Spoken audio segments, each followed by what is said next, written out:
All right, folks, it is 8 o'clock p.m. Once again, it's the Midnight Run. It is me, Vince. I hope you guys are ready for 4 hours of mints tonight. So how you doing tonight? Well, since nobody's answering, let me answer for myself. Hey, Vince, how you doing tonight? Had some problems this morning. Woke up, found that my monitor had finally blew a bulb, even though I know the thing was like 8 years old.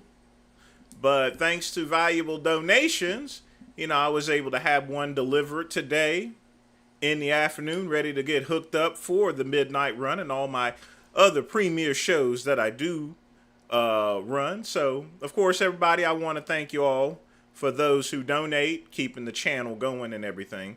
Because, folks, I can honestly get by with just one monitor. That's what I had before I started doing live streams. I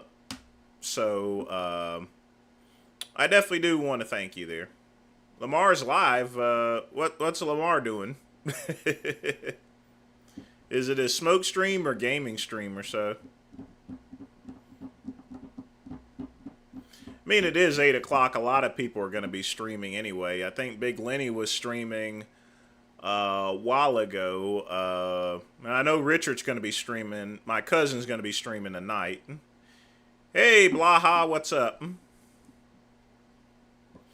Well, tonight I don't got whiskey. I have some coffee, Folgers coffee laced with a little amaretto. I got water. And, of course, I got a Mark Twain rough draft. They're supposed to be delivering replacement cigars for me for those Picuaros, and I'm going to send back the other ones because they had a bad draw to them. I'm going to still have to pay for the 10 that I threw out, but they're going to take back the other 20. But other than that, like I said, thanks to you guys' donation. This is why I keep money in reserves. Any donations I keep in reserves. Just for things like that, and it's helped purchase things like computers, a new router and stuff. Especially for me streaming out from the middle of nowhere, So it obviously it takes a lot more resources for me to do anything internet related. So I definitely appreciate you guys with that. But yeah, we're going to have a fun show tonight. Don't forget, folks, I did set up a new channel, actually, the Home Business King. If y'all want some business mints, which is what it's going to really be about, for the most part, you can subscribe to the Home Business King. Let me find a link for that. Wherever it is here. And I certainly hope Lenny gets all right there. I hate for him to be down. I had to put on I know I was going to mention it on the show itself. But, I didn't want to get it mixed up in between the show itself. I want Lenny to know, hey, we appreciate you and we always wish the best for you, and stuff. Plain and simple. And that's what's important, folks. So, folks, if y'all want to subscribe, you can come down to the Home Business King. Yep, Home Business King. Y'all can go to that link, click on it, subscribe. Everything is a little bit different. Everything is a little bit different with this channel because it has an intro screen and everything like that. So.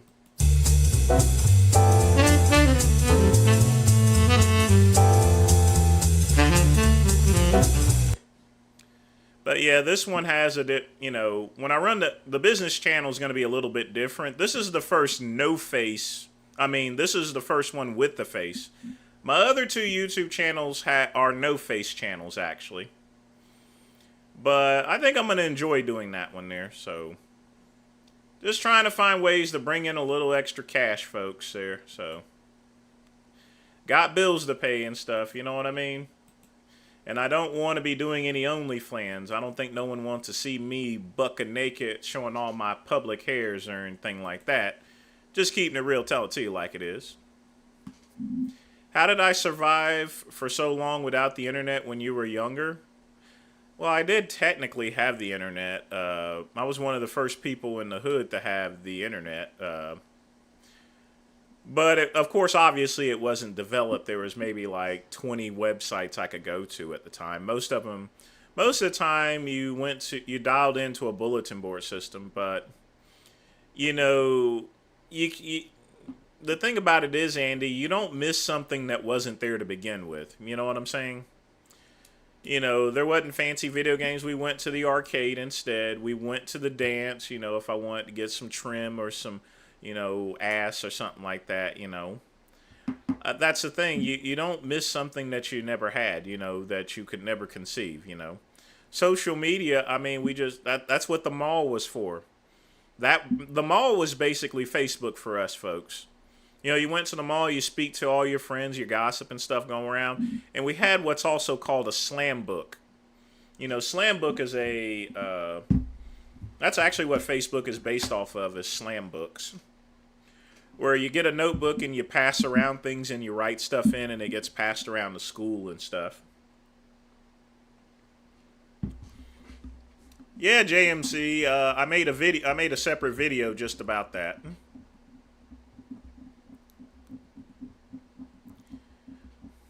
Well, I hope he is hitting it.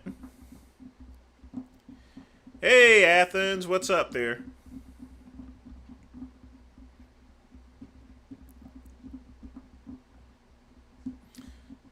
Come condo today?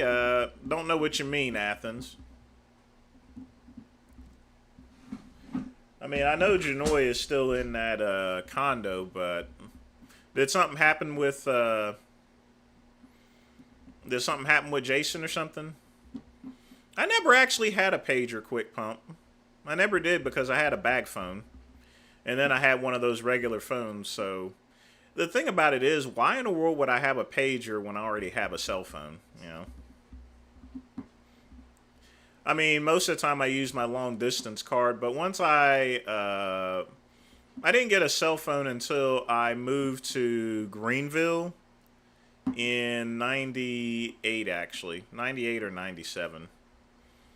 And when I used a bag phone when I worked at Montgomery Ward for delivering stuff. They issued us out a bag phone, so I mean, it didn't have too many minutes. I mean, again, you don't miss something that you don't need. There's plenty of phone booths around, so I can go find one, make a call from there.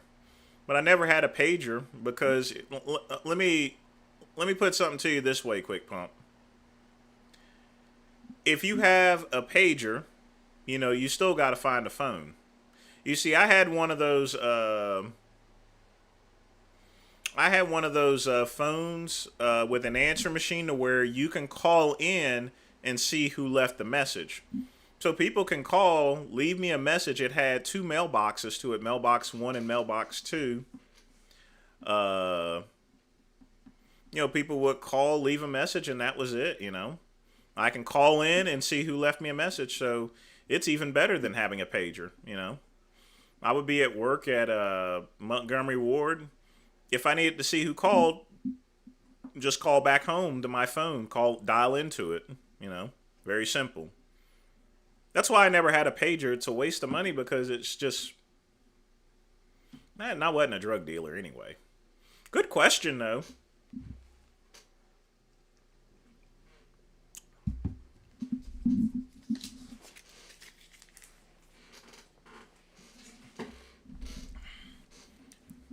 If you don't, that's the thing about, if there's something I don't need, I'm not going to go get,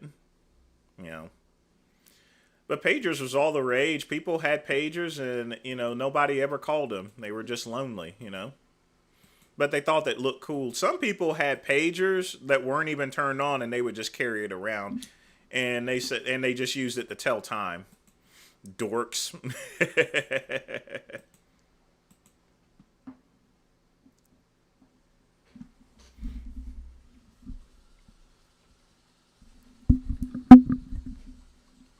But yeah, I focus more on. Well, I take that back. I did actually when I was an engineer at Icon, I was issued a pager when I was traveling around for jobs and stuff. So that's the only time I actually had a pager.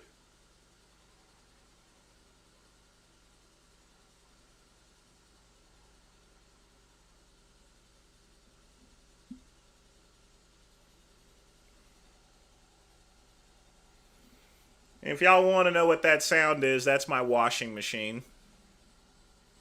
It's loud, it's cranky, but guess what? It's paid for.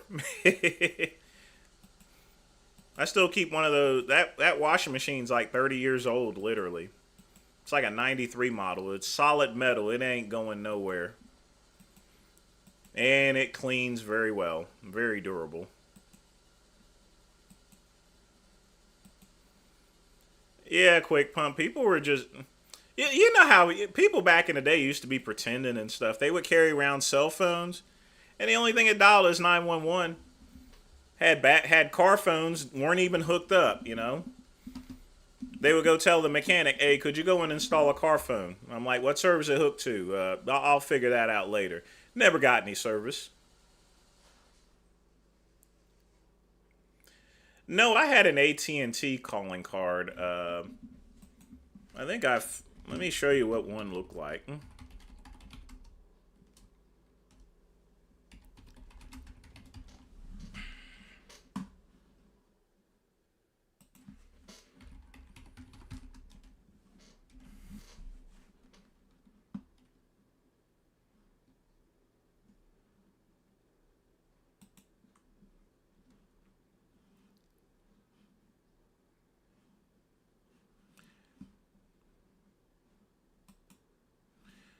Yeah, this is what my phone card pretty much looked like.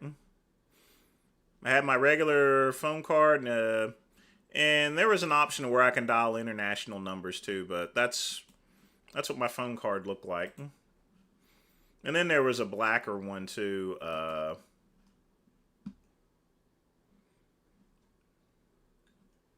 But that's what my phone card looked like back in the day. Wasn't nothing fancy or anything.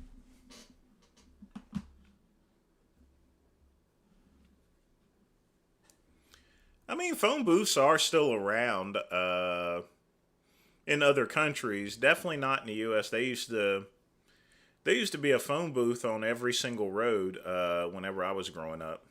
Except for we had one phone booth in the hood, and it only lasted 2 days. Everyone would just break into it and steal the change out of it. Fucking crackheads.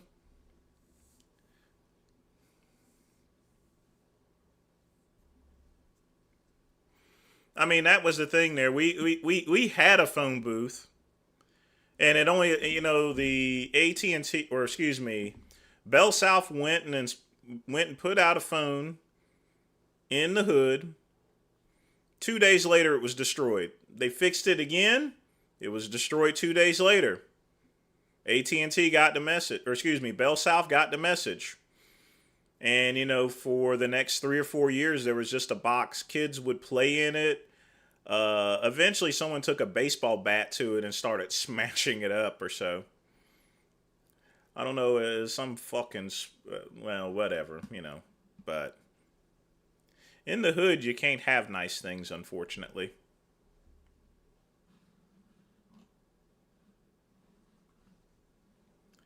Not at all.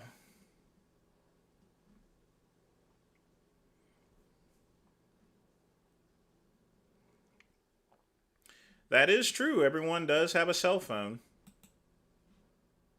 But I do miss some things.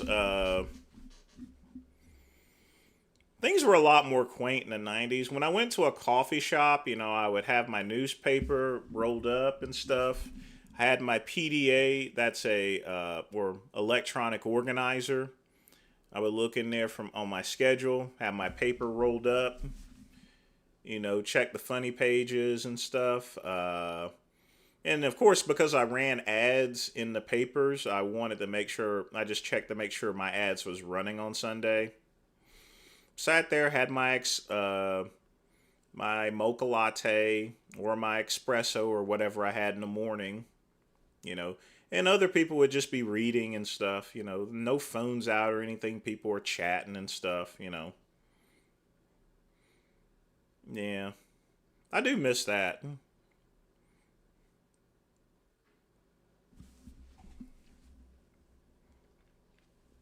Am I going on to Building Failures Radio? Well, I made a response video to that. If y'all want to check it out, y'all can see it.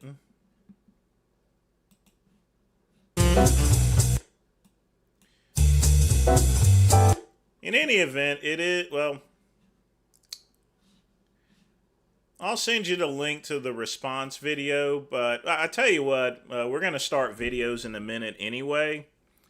But I'm going to send you the link to, once again, if you want to go check out the Home Business King, just click that link to subscribe.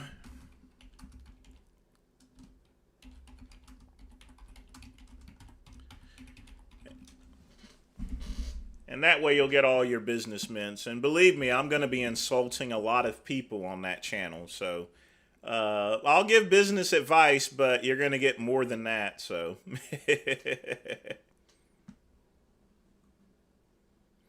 but yes, well, the mints can't commence without lighting up my cigar, folks. You know, it's important to have my smokes, you know. Hey, Quick Pump, I didn't know you made videos. The first video is actually, whoops, spark.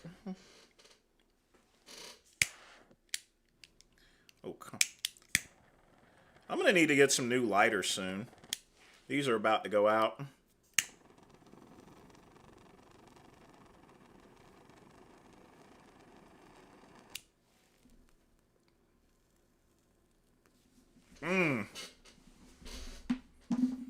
Nothing like a good old Mark Twain rough draft. So let's put this new monitor to work. Again, thanks for all the donations, because otherwise, you know, we would have just done a Q&A today.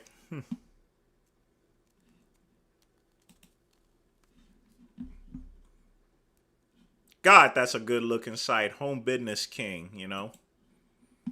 All right, we're going to start with Quick Pump's video.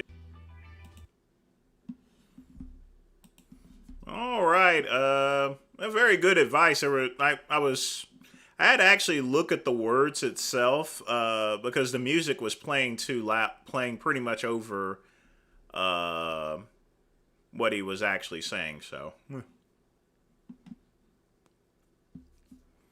course, the music mind playing tricks on me. I remember it in a different way.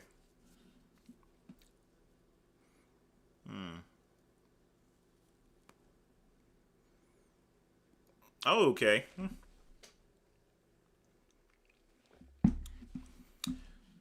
You know, one thing about Angela, one thing about Scott, you know, I looked into some of his information. This guy was in Amway for like freaking 16 years and he lost over $500,000. How retarded do you have to be, you know? If I work something for at least a month and I've lost money and I've checked out everything that I could have done possibly, why in the world would I go and stick around for stuff like that for? You know? Insanity is doing the same thing over and over and over again without stopping, you know?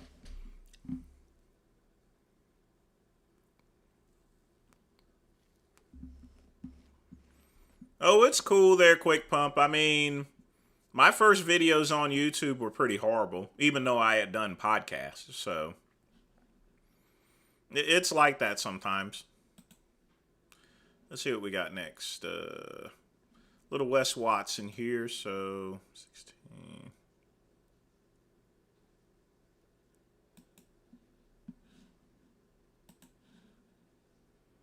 Biggest thing is in life, I'm more motivated in life from what I've overcome than what I've done. So that problem is me being in prison for. How in the world did you get this link? It says it's unlisted. Interesting. 10 years. That's a trophy on my shelf that nobody could ever take from me. I went through that time like a motherfucker, like a real man in my book throughout that Oh, yeah, be sure to smash that like button for the live stream here. time in my life. I was impeccable with how flawlessly I operated to keep my mind right because there was no way else. There was no falling back. So I'm so much more validated by what I've overcome than what I've done. And people see what I've done and they think that's what I'm talking about. I'm like, motherfucker, the polarity between my lows and highs are everything. I mean, I know that people, the height of what someone will aspire to and what they'll become is determined by their low. This, like, literally, someone's success is determined by how much they actually struggled, you know? Yeah, you talked in the last podcast about gratitude being learned at the bottom. 100%. And you also said in the same sentence I gotcha. Well, good find here. that, at the top. I always had a lot of respect for Flex Lewis. He was a great champion. You can get lost. So how do you stay motivated now, knowing that you've come so far and you've lived a life of old, and here you are looking at a new life and all these opportunities surrounded by life's luxuries, which you've also talked about not getting caught up in. But how do you stay motivated to get up every day at 2:45 in the morning? I honestly, if I don't have my process, I have nothing. So my daily process, I make a shitload every fucking day. I can do anything I want. It does not suffice. I make about $50,000 a day in recurring revenue. I don't have to do. Oh, you full of shit, man. 50,000 a day in revenue. Come on. $50,000 a day in revenue. That means you're making about $1 million in revenue every single month. Although he did say specifically revenue, which revenue does not equal profit. So, but even that's an extreme amount of money. Anything to make 50 grand every day. And then I still fight for about 30 grand in new sales. That's my quota every day, that I have to make 30 grand in new sales every day. So that would be my set standard. But in all reality, how do you come back when you have everything and you feel lost and you don't feel that purpose of life? How do you bring it back when you have nothing and you feel lost? And how do you really connect? It's always, for me, it's the workout and the diet. If I keep my diet really strict, there's a reason why all cultures fast, to speak to God, to speak to infinite intelligence, to tap in. And if I stay pretty fasted in a massive caloric deficit and I'm working really fucking hard, that's what puts me in the place I need to be in. If I need to be in the place, I'll get on a Grinder account, find a guy, and fuck him in the ass. That's how I stay. That's how I keep my polarities. That's a joke, folks. No. No Grinder or anything. So, thought I'd lighten the mood a little bit. So I always tell people, peak physical performance and becoming the source of what you seek. So first off, Jessica, I've not ranged anything. But if I came up there, I definitely would be the top. That's for sure. And I mean that facetiously. off, me keeping my daily process very tight, and then second off, getting on calls. Well, technically, he said revenue. He didn't say profit. So people, working with people elevates me.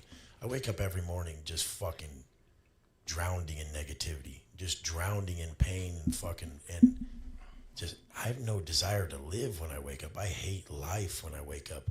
And then I go into the first step and I enjoy it 10%. Then I get on the first call with a client and then I'm up to 30%. Then I go do a workout, my second workout, I'm at 50%. By the time I rebuild myself and I fill that account, I fucking stacked myself up like that, then I'm good again. But he ain't gonna yell on Flex Lewis's show. He ain't gonna do that. Flex would throw him off in a minute. Morning I wake up and I'm like, what the fuck is the point? But the point is other people, so I can never give up. I operate from like my conscience. I don't listen to anybody. And what I call conscience congruency is everything. And right now, from my heart, from the source or our creator or whatever. I have one sole purpose that I feel like is going to take up a lot of my energy, and I'm going to put everything into it. And people will see over time what it is, and it's more family centered, it's more relationship centered, and it's something that my ego took me away from recently and then brought me back to. But you guys will see in these next coming weeks and months what I'm speaking about. So you're working on something, is what you're saying? Yeah, 100%. Always. I'm always so many steps ahead, like mentally, of what will prepare me to give me the motivation to keep going. Because emotional motivators are everything. I mean, I am driven deeply by emotion, and everyone else is too. But most people are crippled by it. I use it as the catalyst for success. Going back to saying that, talk about waking up with this feeling like, what is the point, and that negativity. That's daily, right? I love it. Every day I know I'm going to wake up just empty, and I have to refill myself. That's why Marcus Aurelius said, straight, not straightened. Every day you wake up and have to straighten yourself. You'll never just be straight. And the more low you feel, someone who wakes up feeling extremely low, they have the ability to reach a higher high. That's the law. That's the law of polarity. I don't really wake up on the low usually in the mornings. But I think Wes mentioned that he only sleeps maybe 4 or 5 hours a day. That may be the reason why he wakes up on the low. I wake up whenever my body tells me to wake up, And I also take 5 grams of arginine at nighttime. So that definitely helps me out too. Have some coffee, get a little cardio in, then check my work, He just probably needs to get more sleep. Don't know massive lows. You can't know these huge highs and these great feelings because you don't even know what a low feels like. Most people, they live on like an even plane of existence where they don't know high highs, they don't know low lows, and they kind of just wander. Oh, sorry, Danny, I didn't see that. How you doing there today? Through life barely doing shit.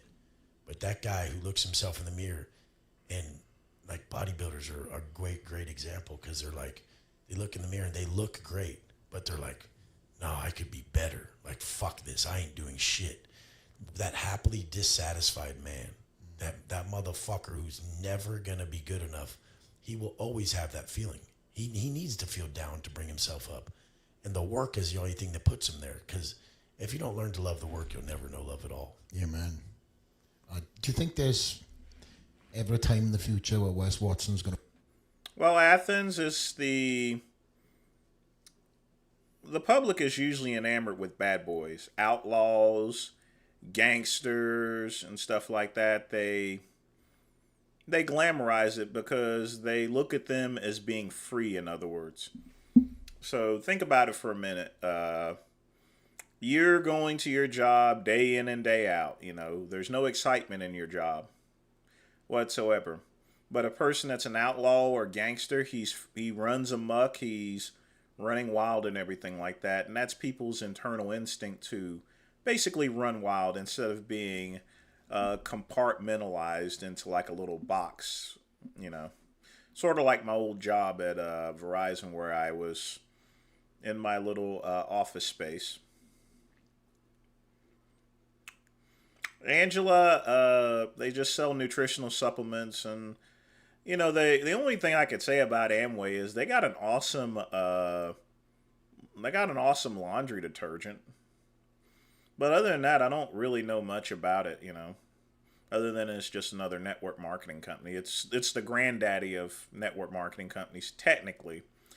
The granddaddy of all of them is actually Avon, so. I'm going to wake up at 2:45 and I feel happy. I mean, I don't need to. I don't even want to. I think that would... Just so you know, Amway was definitely not the first one. That was started in the 50s. You have companies like Avon and Watkins that were started in the 1800s. Stop me. I think everyone should be more angry. I think they should be more pissed about where they're at. So you welcome it. If everyone woke up more angry about where they're at, not being able to find their purpose, not having the financial status, not having the physique, what if everyone woke up very pissed off about their physique? They would fucking change it. I think the reason. Oh, Wes is definitely right about that. If people were angry about something, they would usually do something about it. At least 90% of the people would. I'm going to find purpose greater than anyone is because I'm still waking up not finding it.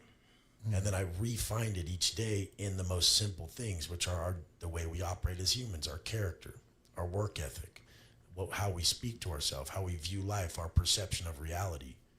And if I'm always seeking it, then that means I'm never someone who believes I've found it.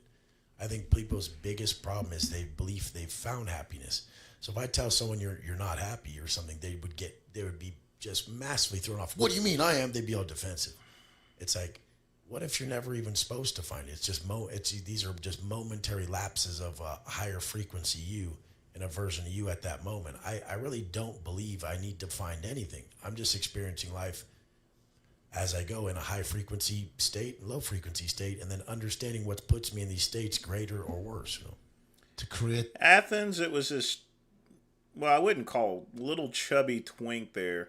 There was a party at a gay club, and there was body glitter all over the place, so it got on everybody.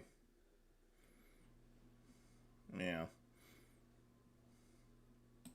the individual you admire, then give that person to the world. That's all I care about. Wes Watson. 100%. That's a Wes Watson quote. That's it.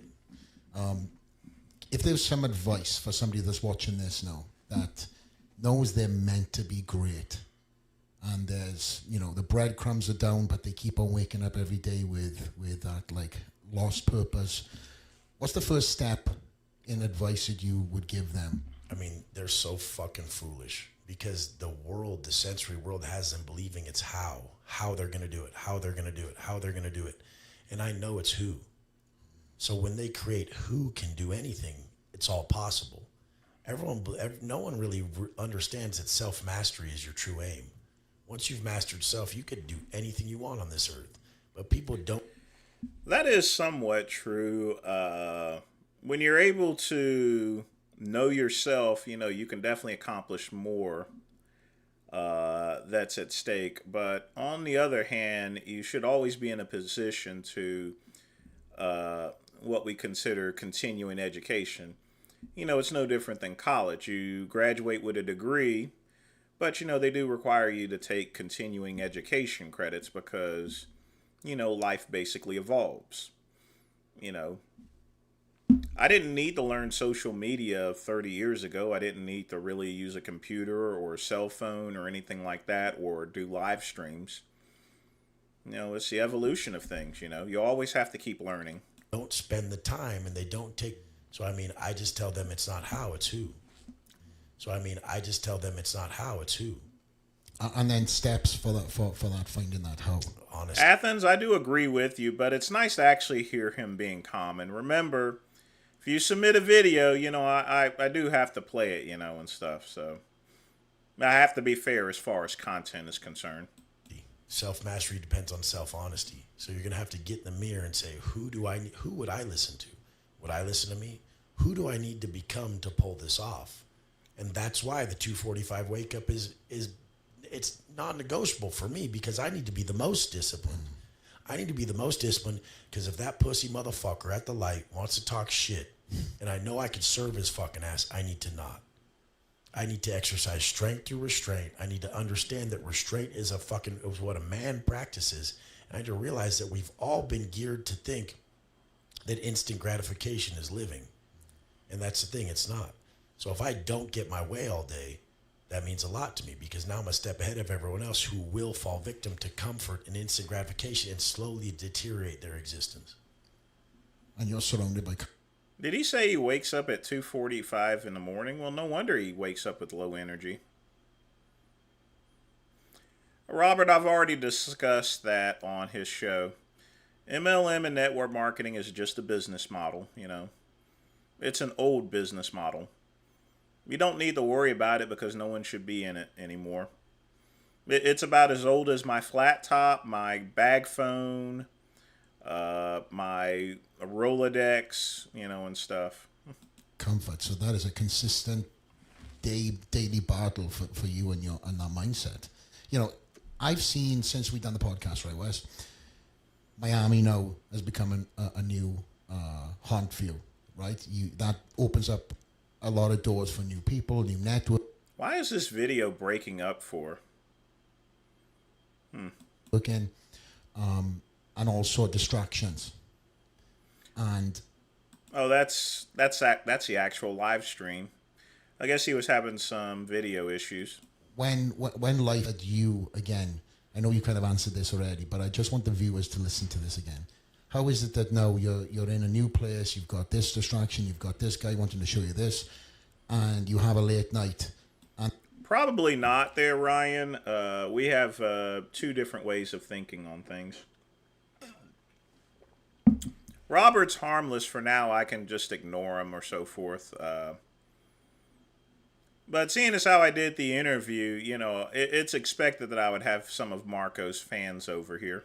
that alarm clock goes off 2:45. How hard is it for you not to hit that snooze button? It's not hard at all because I only validate myself by what I set out. Robert, I'll be doing live streams on my Home Business King channel, so you'll probably more inclined to actually subscribe and just wait for one of my live streams there when I'm actually discussing business. This here is the Piss Troopers live stream. This is Piss Trooper business here. So we do mints on this channel. I would do. So, I mean, my whole thing is nobody else holds not one person on this earth could give me validation more than I could give it to myself. And if I told myself some simple fucking tasks that I'm going to do as a man, if I can't uphold those, then I do not respect myself at all. And if I don't respect myself at all, why would I expect people to respect me? Life's a mirror. It's not a fucking window. And these people want love and respect, but they don't give it to themselves first. What we wish to get externally must be first cultivated internally. We have to cultivate it internally first if we wish to get it externally. So if you're not attracted to you, she's not going to be, motherfucker. Get that. Tyus, you love getting deep into a lot of quotes, and one of the podcasts we had with Wes last time, we walked away with so many gold nuggets that I think you were kind of blown away. You hadn't had the privilege of meeting Wes up until that point, and again, you had a lot of takeaways from the last episode. All right, Robert, my fellow Piss Troopers are getting a little pissed at you, so just knock it off for right now. Right? Yeah, well, even on this one, he just gave a quote that I've never heard anybody else ever quote, which was Marcus Aurelius saying, "Straight, not straightened." I know. Nobody quotes that Aurelius because is a they don't know what gangster. that means. But it means gives me you've got to chills. straighten yourself up versus letting somebody else take control and expect them to get you straightened up. I think Derek will definitely win next year. With Hottie walking off stage, it's going to be very difficult for him to... it's going to be very difficult for him to actually win another title, given the fact that he went off stage. If he had stayed on stage or so forth, even with all the controversy, it should not have made a difference. But it definitely will next year. I've never heard anybody else quote that. So, anyways, that one hit hard for me. Yeah. For that one too, it's people believing that one day they'll just be happy. One day they'll just be content. You have to bring yourself to that high frequency daily. You'll never just be it. The thing is, I mean, positivity, without negativity, positivity doesn't exist.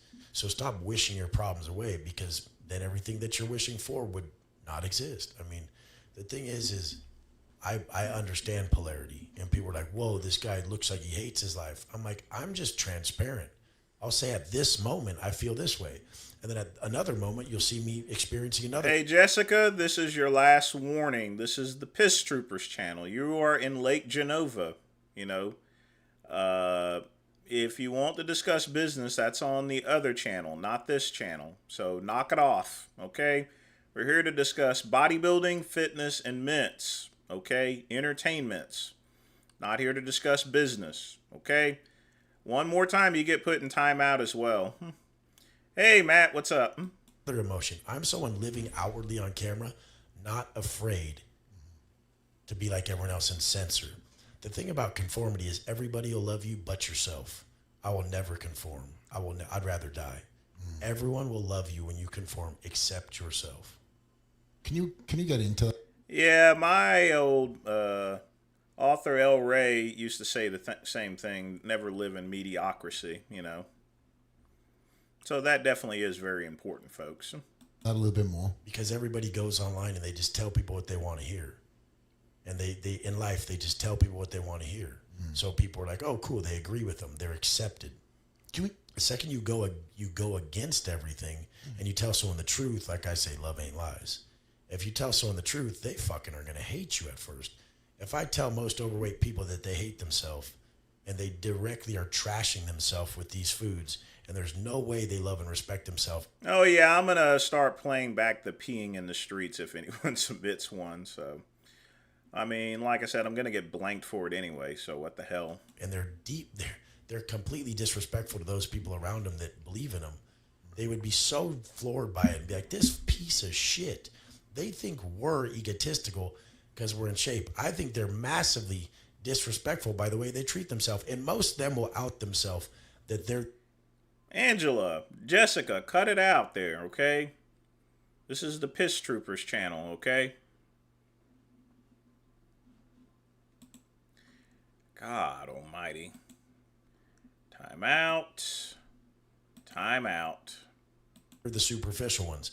The second you start, someone they know starts losing too much weight, gets a little of that fucking death face, a little bit of that, their face starts looking a little different because they lost a lot of weight, or their body starts changing in a way they don't accept them. They would first say how the person looks. They'd be like, oh, you're losing too much weight. I don't like it. Instead of, how do you feel? If someone tells you, if someone around you tells you that, like, oh, you look like you're losing too much weight, which they say to a lot of fat guys who are starting to get thin. And the guy's feeling the best he's ever felt because he's investing in himself more than he ever has. His people will come straight to him and disrespect his looks. And these people act like we're the superficial ones who want to change our looks, but they'll never ask about how you feel. Yeah, Wes is 100% right. People like seeing other people down in income and everything. And when someone's doing better, you know, they like to pull them back down. It's like crabs in a barrel, you know. You have all crabs in the barrel ready to get cooked. The crab tries to crawl out of the barrel, but one crab just snatches them and brings them back in the barrel. That's the way people are sometimes. They'll only judge you for how you look.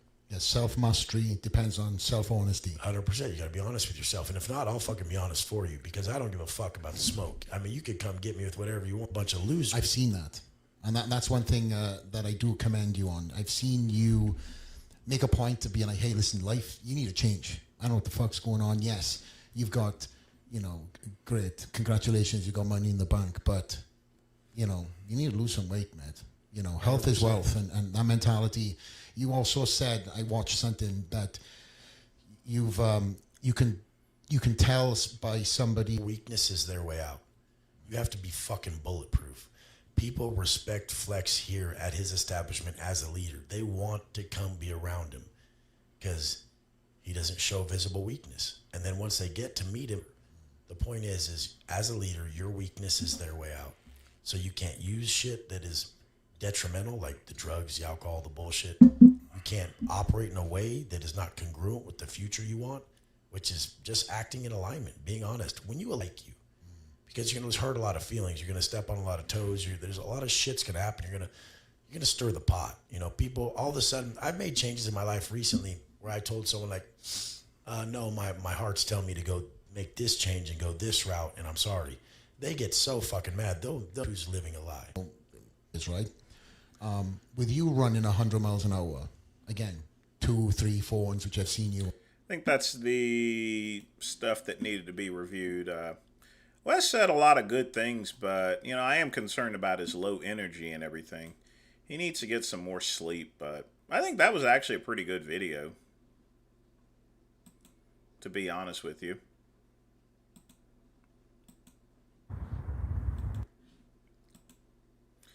All right, this is our Sean G video of today. So let's go ahead and put that in. That point, I could afford to. I had the money.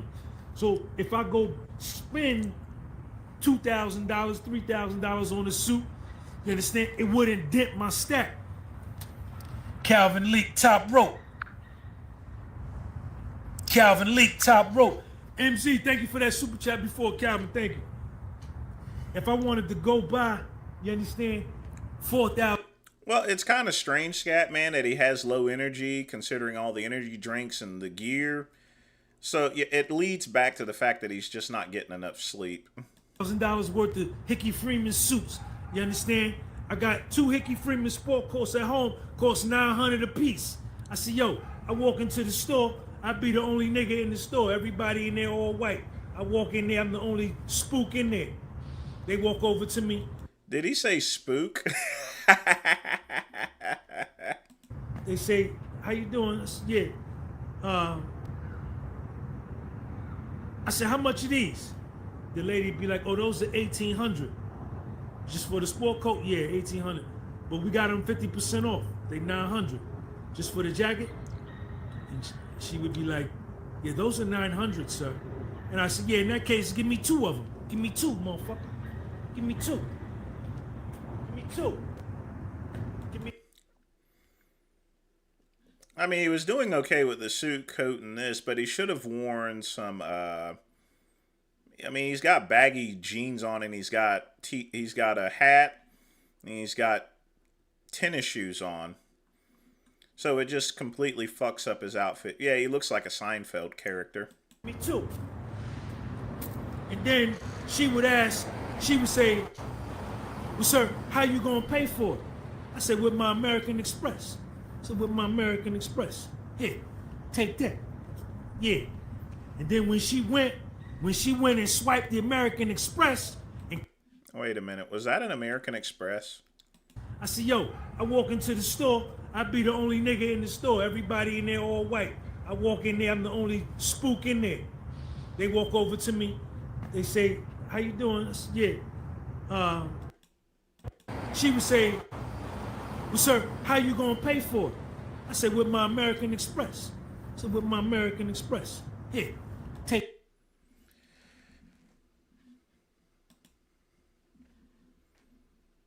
That's not an American Express. That's a Visa, you asshole. That ain't no... Look at that, folks.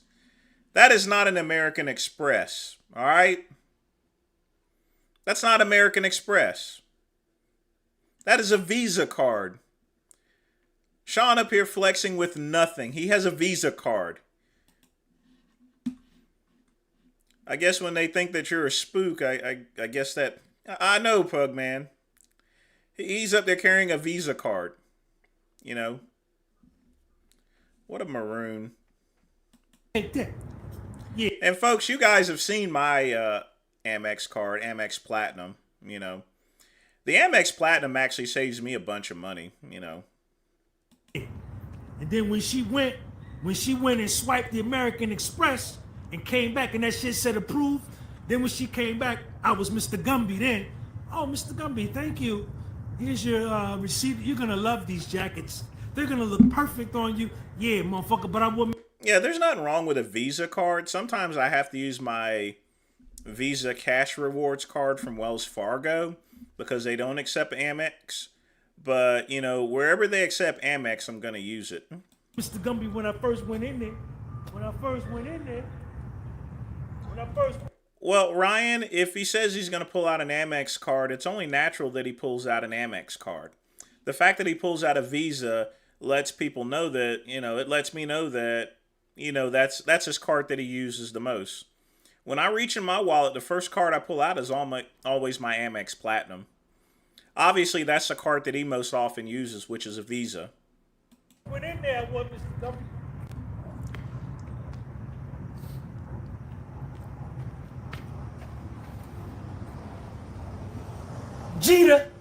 Jeter with the $4 coffee.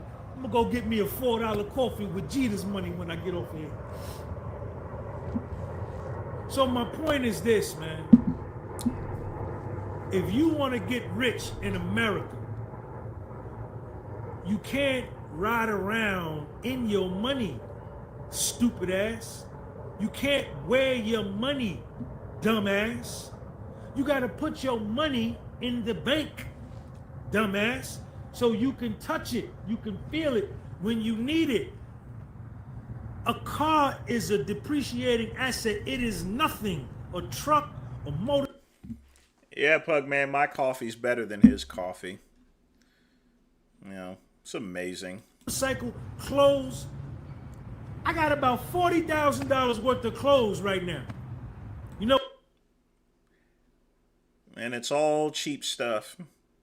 You ain't got no $40,000 in clothes. Stuff you're wearing there probably need more 50. where they at? In storage. I bought all of this shit when I had money, when I was rich. And I don't even use it now. Right? I have a different mindset. I'm gonna wear it eventually. But like, You should donate all those clothes. The only clothes I keep in my closet are the ones that I wear. If I've not worn something for at least 6 or 7 months, I'm going to throw it out, you know. Or actually, I'm not going to throw it out. I'm going to donate it. Because it's then just taking up space. like right now, right? I just emerged from Chapter 13 bankruptcy. I filed a $943,000 bankruptcy. When I went to federal prison, I foreclosed, all my rental properties got foreclosed on, my house in Jersey City. I lost everything, right? So I had $943,000 in debt. So I had to file bankruptcy. I just emerged from bankruptcy in 2021 or 22. So I'm starting all over again. The truth of the matter there, Quick Pump, to have a business wardrobe, you only need 5 pieces of 5 articles of clothing. You need 3 dress shirts, a pair of khakis, and a navy blue blazer, you know. You have that, you have a different set of combination of outfits. You add a nice pair of jeans and stuff like that. You have not only business, but you also have an interchangeable business casual outfit as well. So you really only need that many, you don't really need that many clothes in order to have an interchangeable capsule wardrobe system. Kevin McNeil, what's up, baby? Kevin, thank you for that super chat, man. So I'm starting all over again. And see, I know I'm gonna get rich again because I've done it before. I don't spend no money on no dumb shit. I don't wear my wealth. I don't. You eat out all the time. You're constantly buying tennis shoes. And the fact that you're buying jerseys, all that licensed jersey outfits, that costs a lot of money. Driving my wealth. Can I go out tomorrow and go get me a brand new what's the car I like? I like the Honda Odyssey van, right? I like them Honda Odyssey vans. They about 40. Honda Odyssey van, that thing's a piece of shit. 50 grand. Can I go get me one tomorrow? Yeah. But I don't want no $700 car payment. I don't. And then another $300 with insurance.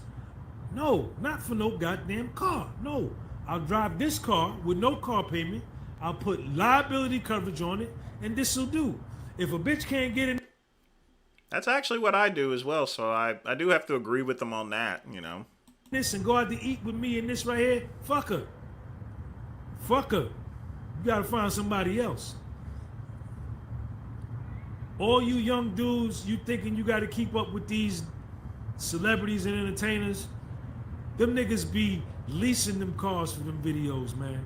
The clothing companies give them guys them clothes to wear in the video so stupid motherfuckers like you can go buy them and wear them. You don't wear your wealth.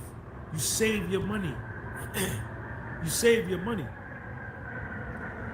And with everything going on right now in the geopolitical world, with the de-dollarization, with all of these countries de-dollarizing, right? Deciding not to use the United States dollar anymore. The dollar is losing its potency and its status as the world reserve currency because they fuck everybody over. You know, you don't do what America say, they sanction you. So dudes is like, other countries is like, nah, we're not going to do with that. So they're coming up with their own currencies and... No, they aren't. They already have their own established currencies. What are you talking about? In 3 years, the American dollar is not what it's going to be. It's not going to be. That's why they're going to war. That's the reason why the war is happening, because when America confiscated $380 billion from Russia. They froze it. In other words, they stole it. Because my man is defending his borders on Ukraine. They took his money, and other countries saw that and said, yo, they took his money? Oh, we ain't doing business with them. Well, that's what sanctions are all about, you know. Russia went and invaded Ukraine, you know, killed a whole bunch of people, you know. So yeah, countries are going to sanction them to punish them, you know. Now, if Ukraine went and invaded Russia, they would have sanctioned them too. So, I mean. So everybody don't want to do business with America no more. So take it from me, you know, if you see a dude, you know how most millionaires dress, man? Most motherfuckers that got money, I'm talking about tall dollars, tall money. They money tall. Their money ain't down here. They shit tall. You know how they dress? In beat up jeans and a t-shirt. No, they don't. What are you talking about? No, they don't. The only person that was a billionaire that dressed like that maybe was Sam Walton. But they don't dress like that. They just dress business casual. They don't wear anything fancy. But they're not going to wear some old holy jeans or anything like that, you know. They be worth 40 million. They be worth 13 million. They be worth 19 million. 62 million. 219 million. They walk around with beat up jeans and a t-shirt and some regular sneakers, some Adidas or some Pumas. Looking regular. In a regular ass car. Maybe a Honda, maybe an Acura or a Lexus. They got what everybody else got because they don't want to stand out. My nigga Freeway Ricky Ross. My nigga Freeway Rick from LA. He said, Sean, he said, man, even when I was making $1 million a day, $2 million a day, he said, man, I dressed like this. I dressed bummy. I dressed with jeans. People used to think I was an addict, a junkie getting high. Because I walked up. $2 million a day? That's almost $1 billion a year. Who are you talking to? You ain't talking to Jay-Z or anything. Around in hoodies and jeans. But they didn't know I had $2 million in the house. The people that walk around with designer clothes, Gucci belt, $450 Gucci flip-flops, $600 jeans, $800 shirt, them niggas is broke. They ain't got no money. None. None. Because they stupid. Because they wear their wealth. You don't wear your wealth and you don't drive around in your wealth. You save your wealth. You put your money up.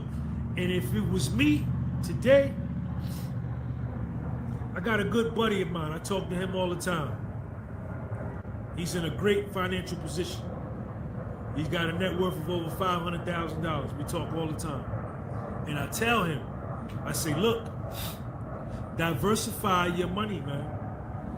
Keep some of your money in dollars, but buy you some Chinese yuan, buy you some Russian rubles, buy you some gold, right? Buy you some South African rand, buy you some euros, buy you some British pound. Because you don't buy it, you exchange it, you moron. And what good would that do? I mean, the exchange rate would still be the same. What he's talking about is a somewhat quasi-Forex strategy. No. If you keep all your money in dollars and this economy collapses, which they may induce themselves, or with the de-dollarization going on, then you stuck like Chuck, because all your money is in dollars. But if you got some of your money in dollars and you got some gold, and then you got some South African rand, and when the BRICS come out, they come out with their currency, you get some of that. If this won't fold, you still got some cheese over there.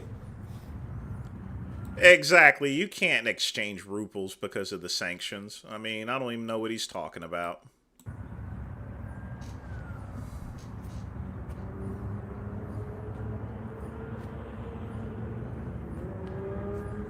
It's doing well, but you can't get any of it, at least if you're in the US. Listen, I ain't rich right now, but I'm on my way because I know how to do it.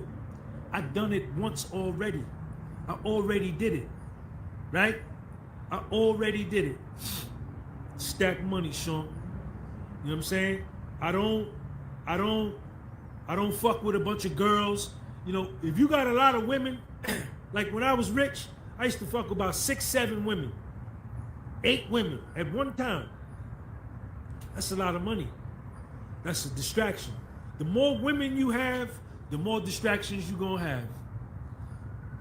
The more women you deal with, the more you will be. Okay. I'm gonna go pull out my Amex, which happens to look like a Visa card. And he doesn't know what he's talking about as far as finance is concerned. I've heard enough. The great one has heard enough.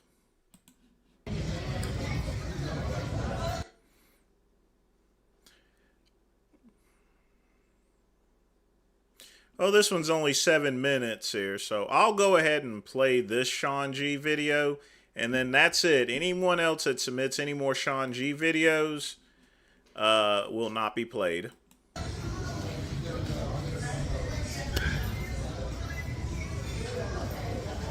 What's up with you, man? Thank God for being alive. There he is, Okay, eating right again at a restaurant. What's your name, man? Matt? Say what's up to the people for me, man. Say what's up to them. All right? So, Matt, listen. You just said, thank God for being alive. Why you say that? My age, and whatnot. Thank God for being above the ground. How old are you? I'm 80-something. 80-something? Yeah. Okay, where you from North? Well, I put a lot of time in Newark. But I was born in Florida. What part of Florida? I think he's learned his lesson, Quick Pump, but anything can happen there. Oh, yeah.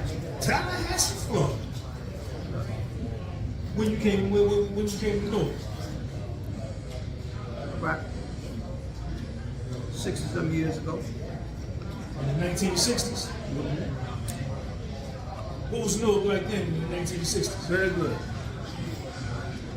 Very good. A lot of poverty. A lot of poverty, you said? No, Ryan, this is the very last Sean G video. This one's only like 7 minutes, so. There's a lot of jobs out here now?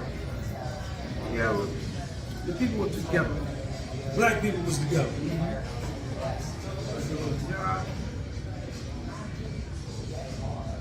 Yes.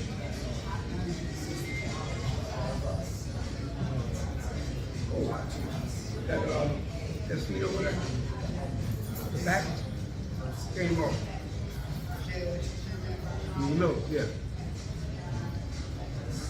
I think it's coming from the bottom. So Matt, you say everybody was together, people was together back then? Oh yeah, People ain't together no more? I didn't say that. I just was saying what they were then. They were very low communities and whatnot, especially in this area. There was a lot of poverty in this area. That's what the projects was down here then, right? Yeah. West Kennedy, Muhammad Ali Boulevard, Yeah. Prince Street. Yeah. Prince Street was a lot of stores on Prince Street. A lot of stores on Prince Street. Terry Patrick. All he's doing is asking an old man about times in the 60s. Let's go on to the next video. I've changed my mind. We're not going to invest our time in that. Let's go. I guess, Mister, I'm going to bite your nose off. Hammer curl.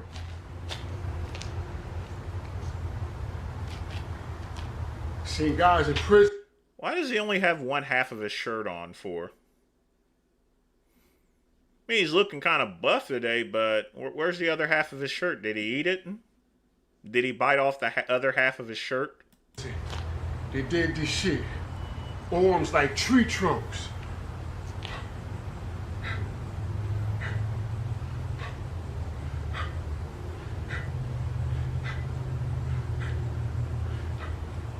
Check.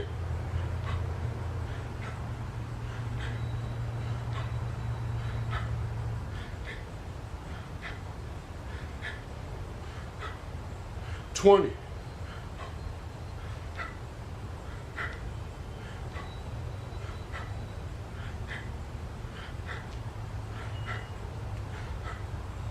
$30.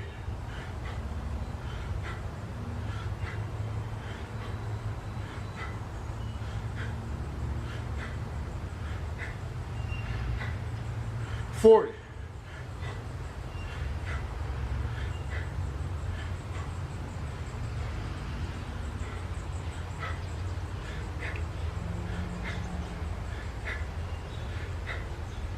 $50.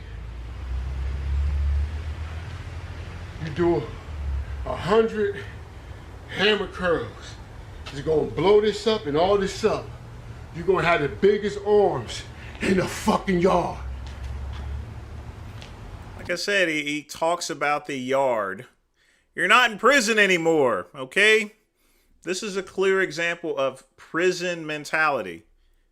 You're not in prison anymore. You're not on the yard. You want big arms? Do 100 hammer curls a day. I promise you. I learned this in prison. I learned this in the big house. Yeah.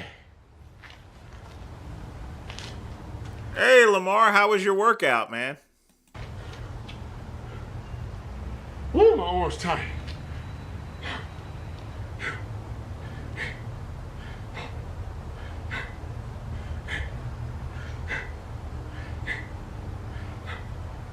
$10.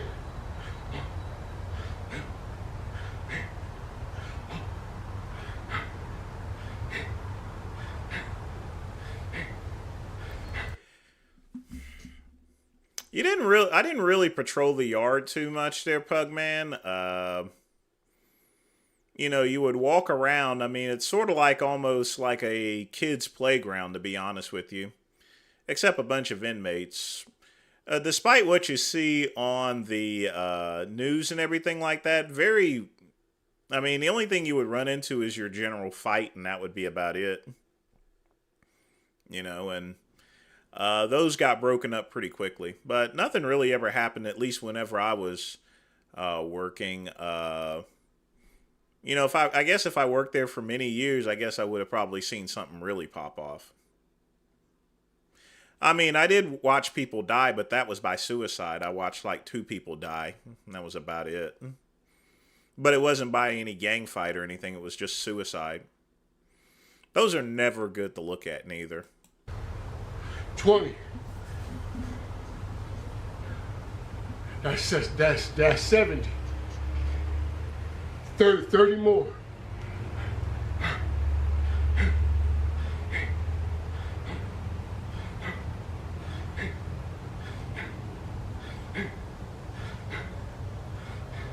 $80. Woo! It hurt. 1, 2, 3, 4,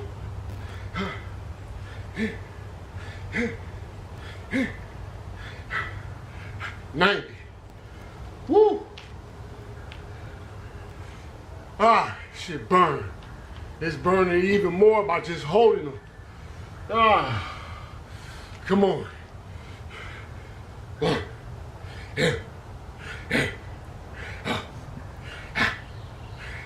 Scatman, sometimes he says some really funny stuff, actually. 20. Ah. Ah. Ah.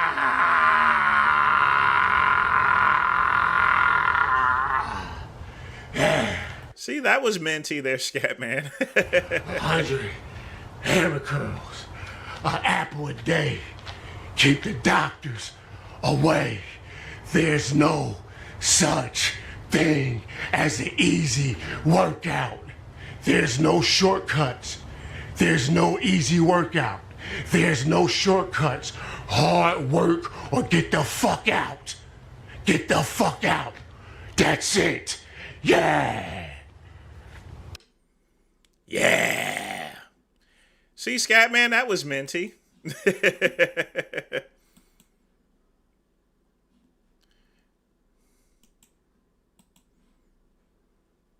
This is the case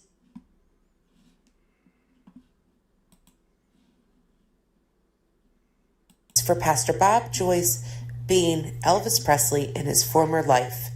I want you to look at the shape of the head. I'll bite your nose off. Ah! It's incredible. I mean, it's a perfect match. Look at the lines in his forehead from when he was younger to now. Also, look at the nostril shape here and the way the lips are. The underside of the top lip, if you trace it, it is an identical match. There are other people that have located his bottom teeth. Says that this woman is dumb. The truth of the matter is, folks, human beings are sort of like any other animal. There's only about maybe 20 or 30 general face palettes for human beings. That's both black and white, you know. Sometimes, obviously, due to life experiences, some of them are going to have scars, but generally speaking, you'll run into someone that looks just like you because they have the similar face palettes. that's also a match as well. And look at the expressions when he laughs, when he sticks his tongue out and does all these things. There are so many coincidences here. Or is it just coincidence? And when they tried to do it, it didn't happen. Well, where's Jesus at? Let's find Jesus. He can do it. Paul and Silas in jail. And the Lord sent an angel and shook the jailhouse.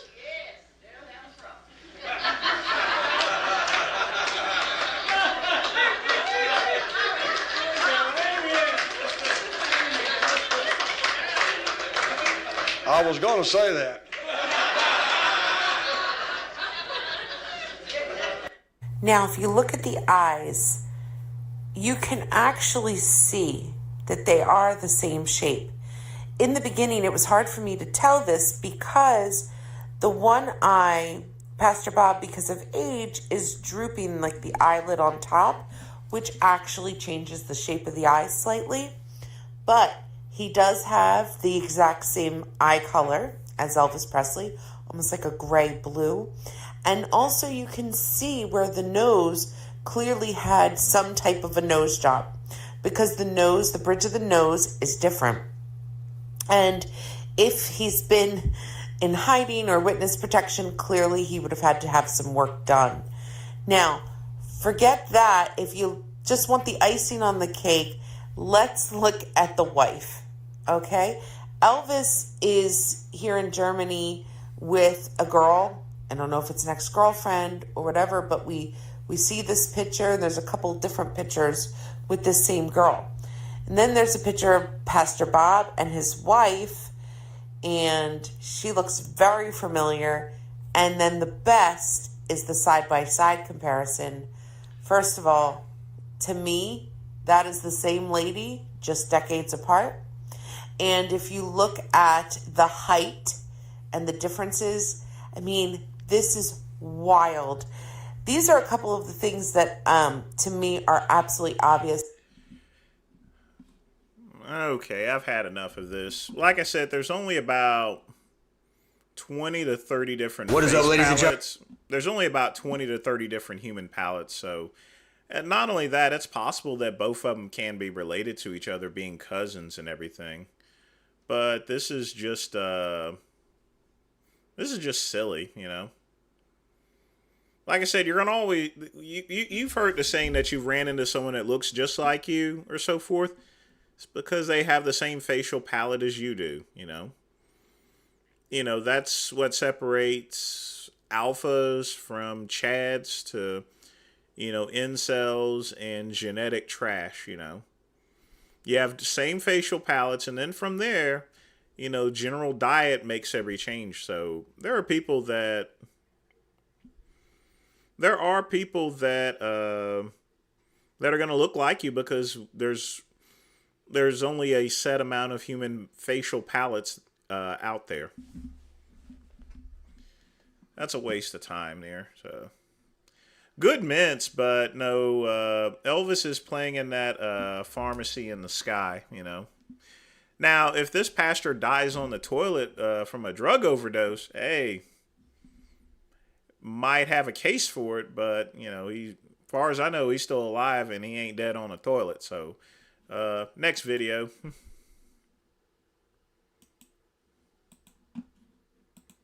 Yeah, let's go see Kenny K.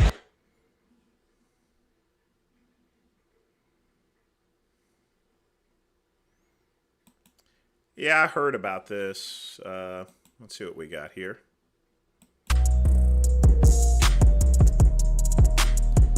Once again, crappy rap music accompanies any type of video that Joey or anyone else like Wes Watson has whenever they set up their videos. I'm not ignoring chat, you know. Sometimes it's hard to multitask there, Scatman.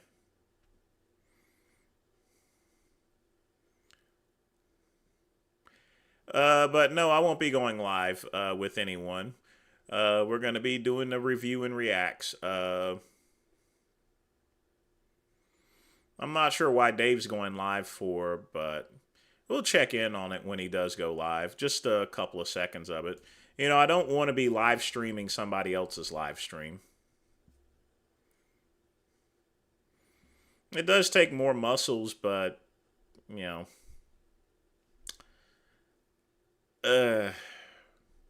This isn't an anatomy class. This is a mints type thing. So let's get back to some mints, folks. Nothing personal, Scatman, but like I said before, if she had done a little bit of studying, she would have known that, you know. Elvis is dead, you know.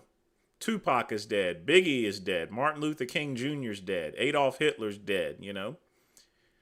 Even the guy that says you may got diabetes, he's dead, you know. That kid who played on CSI Miami, he just recently died, you know. Kirsten Alley's dead, you know. What else can you do, you know? Suzanne Summers is dead, you know. They're not coming back there. There may be people that look like them, relatives, daughters, sons, and everything like that, but they're a completely different person. Yeah, well, it's oil is just the finishing touch, KCB.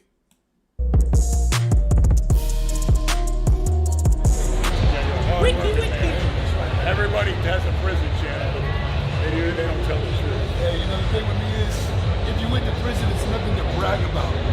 You're a dumbass the longer you... Look how much bigger Lenny is than Joey Stacks there. He just towers over him. You're not more of a badass. So I did less time than he did, and I'm not out here talking about it. I'm not encouraging it. I'm telling people there's other ways to make money and income and being going to prison. I know people need help. I love helping. Thank you very much. Honor. What's your name? Big Lenny. Big Lenny. Good to meet you, Big Lenny. Honor. The realest in the fucking game right here. Exposing Hey, what's going, brother? Hey, you iced out right now, dude. What you Always doing? iced out, baby. My goddamn teeth to go. Hey, when I was working construction, bro, I'd go home and just fucking watch your videos all day. Hey, motivation right there, Like baby. that's right. Hey, I'm moving to San Antonio, bro. Hoping to see you around there, dude. Let's go, baby. Hey, it's a small city, bro. Hey, oh, that's clean right there. Hey, Joey. Nice to meet you guys, bro. Slow, dog. Good, bro. How you doing? Good, you? Hey, Tanner, come say hi. what's up, big dog? Joey. Nice to meet you. It's Tanner. Yeah. Yeah, Big Lenny's a freaking monster. You know, if I ever get to meet him, he's definitely going to tower over me. He's probably got at least a foot or so over it. It's insane. But like I said, Lenny needs to get back to being just Lenny, you know. He's got to cut that weight. He really does. Another one from Quick Pump. Let's see what we got here.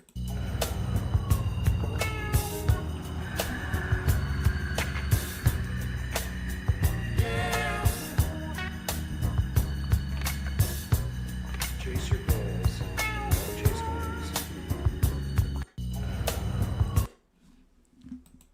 I thought he was going to say, don't chase hoes.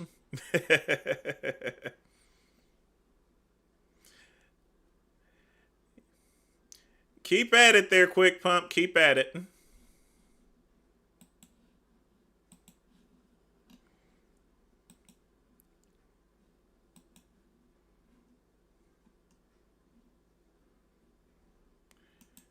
All right, let's see what we got here.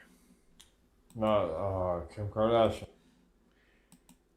Hey, KCB, no more Charlie. We're not going to do any more of Charlie's Kim Kardashian stalking stuff here. So I'll let you put something else up there, but no more of that. Hi, this is Bryan Cranston. And we can't do that. That's copyrighted. But folks, Breaking Bad is, yeah. Well, anyway. 38 kilos.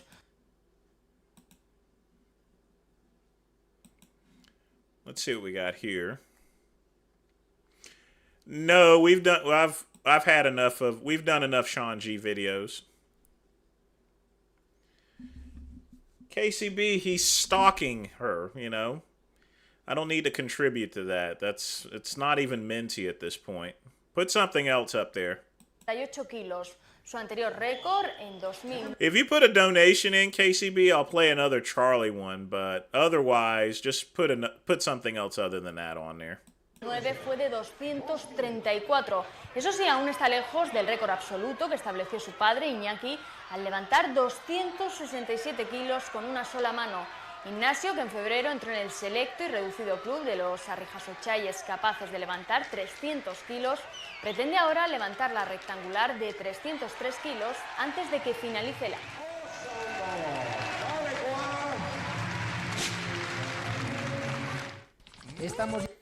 That is just freaking insane. That's a lift right there. Put something else, KCB, on there, you know.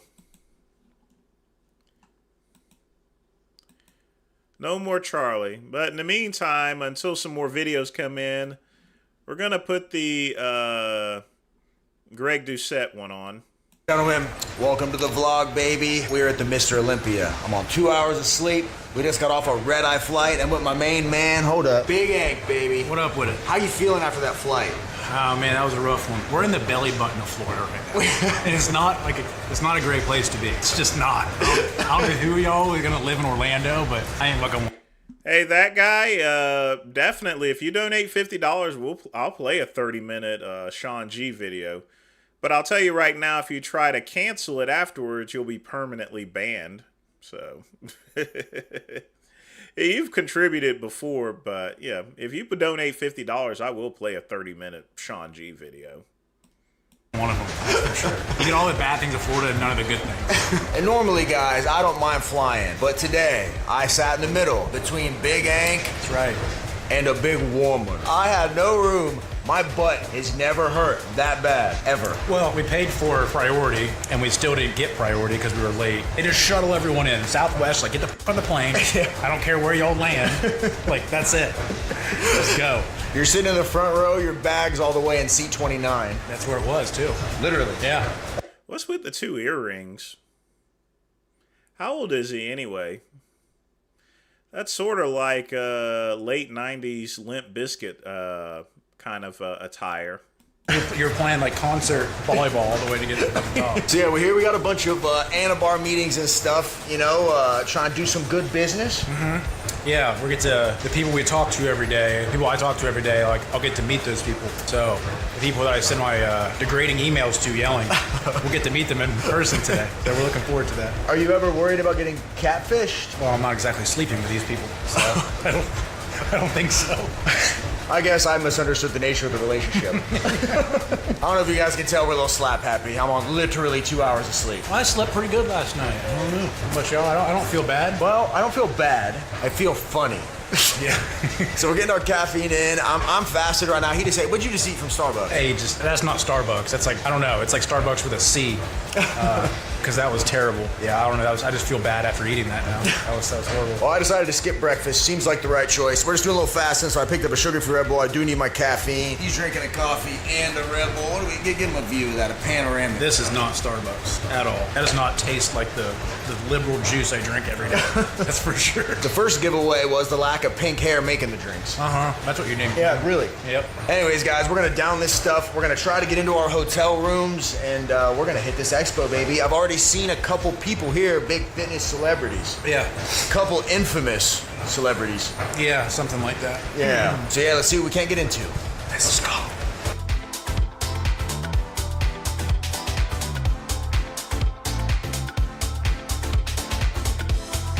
All right, folks, we're officially on our way to our first meeting. We got all changed, all that stuff. Wish us luck, because this could be huge. Come on, we'll take a look at it. Nice to meet you. Thank you very much. Nice to meet you. Nice to meet you. Yeah, have a good day, guys. Nice to meet you. Meeting one done. Went well, didn't it? Went great, actually. It did. Very well. We see you guys been asking for an international option to get Anabars, like, you know, in places that aren't the U.S., that isn't Canada. It's coming. It's coming soon. It's coming. All right, let me get a drink. Got another meeting, man. Whew.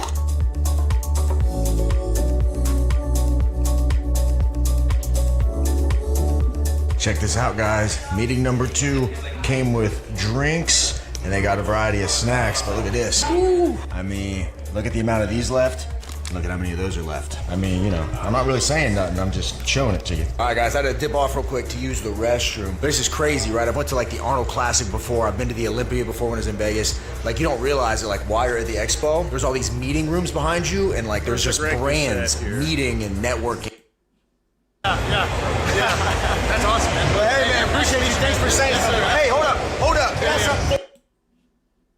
So the reason why I want to play this video, folks, is I want you to hear how he sounds. Watch this. Yeah, you're taller than I expected. Yeah. Why was that? You're bigger than I expected. Well, there you go. This is the best Dream World meeting. This is it. Hey, man, so I didn't think you were even, like, able to come to the US. I wasn't until last minute. I couldn't even get a backstage pass or anything. Really? I was too late for it. Yeah, but they So got it all. like, just as a fan. Yeah, are you having a good time? It's like 10 times crazier than I thought. Okay, It's yeah. unbelievable. Yeah, the I Arnold probably Classic's met like crazy. 500 people today. I can't even believe It makes it feel real, doesn't it? It's unfreaking believable. Right. I can't even believe it. I don't know about you because I don't leave my house that much. So you don't really like, what is it? I don't know, it's weird when you go out and you actually like see people and meet people that's like, this is unreal. You notice how different he sounds from his videos? That's why I wanted to play this for, because I want y'all to hear exactly the difference. Isn't it? And the positivity, like some people are like, oh, you got all these haters. I haven't met one person that was like never, ever, even 1% like ever, hate. Like ever, it's wild. Ever. Yeah, it's it makes you, because like you just realize that like the hate online is, it's made up. It's like the people that are hating aren't even out enjoying life. No. Does that make sense? Yeah. The people that like life are the ones I think you're they hate themselves. This is amazing. It is amazing. I can't believe, like, it's overwhelmingly positive. I can't even believe it. I'm gonna go home and think back and be like, what just happened? Yeah, It's wild. Yeah, it's been wild. We had a bunch of Anabar meetings. We're working on some really big stuff, so it's been good. Yeah. It's been real good. I'm on 2 hours of sleep. I slept pretty good last night. I was up early doing cardio. But yeah, I was. So you don't go out of the house much? Scat man, I'm not gonna live stream somebody else's live stream. I don't care if Lee is live right now. Not much. Really? You're like a homebody. It's not even that I'm a homebody. I just feel like I work all the time. Oh yeah. I used to be like that. Now I'm like relaxed. I'm in the hot tub half the time. I'm reading books. I'm like just having a good But I did hire an editor now, so my life's a lot simpler. I have 7 editors. Yeah. Oh my brother is 7 editors. 7. There's no way you can do it on your own. I can't even upload a video. Yeah. I had some kid try to record a video and he's like showing me uploading it to YouTube. No idea what I'm doing. Yeah. You would think, but I'm like the worst. Can't remember faces, names. I don't know technology. Yeah. But you're killing it regardless. Somehow. Yeah, somehow it's all right. You're killing it. Good to nice meet to see you, man. Yeah. Nice to see you. Greg Doucette, ladies and gentlemen. Good to see you. See, the reason why I wanted to play that, folks, is you see how he sounds. So, you know, whenever he goes and does his videos, it's more dramatic. But when you hear him out in person, this is the Greg that I knew whenever I met him. And I was kind of surprised when he sounded like that in his other videos. I can almost guarantee in his earlier videos he sounded like that. And then he started, you know, with that dramatic speech in order to bring in more views. Oh, God. I will play 1 minute of the live stream and see what he's saying. Down in the mirror. We've got confession/question that came in a little more recently. Jimmy or Lee, am I a sinner for banging my mom's best friends? Friends, plural. I guess No. more than one. Wow. No. His mum's probably got lonely friends. Why is that a sin? If they're single and it's his mum's friends and they're probably the cougar type. So if the son can service his mother's friends, why not? We've missed most of it. Scatman, if you want to watch that, that's fine. Like I said, I'm not going to live stream somebody else's live stream. It's lame.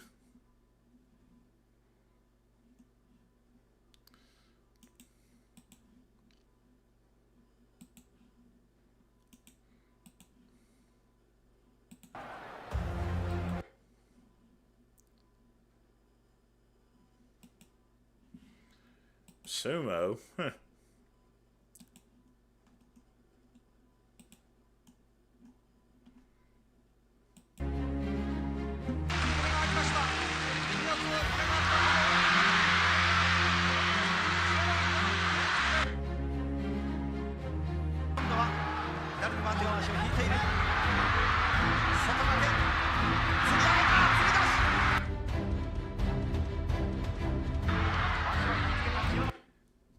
Scatman, the only reason why I put the Greg Doucette video up here is just to show the difference in how he talks on his videos as opposed to meeting him in person.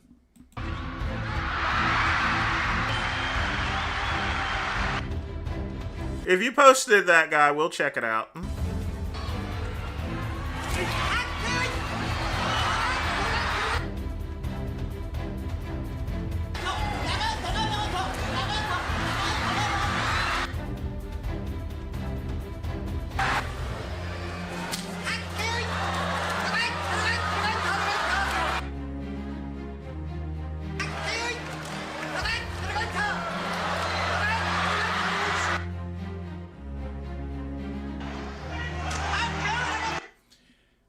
He's very fast, you know, on his feet, very technical and flexible.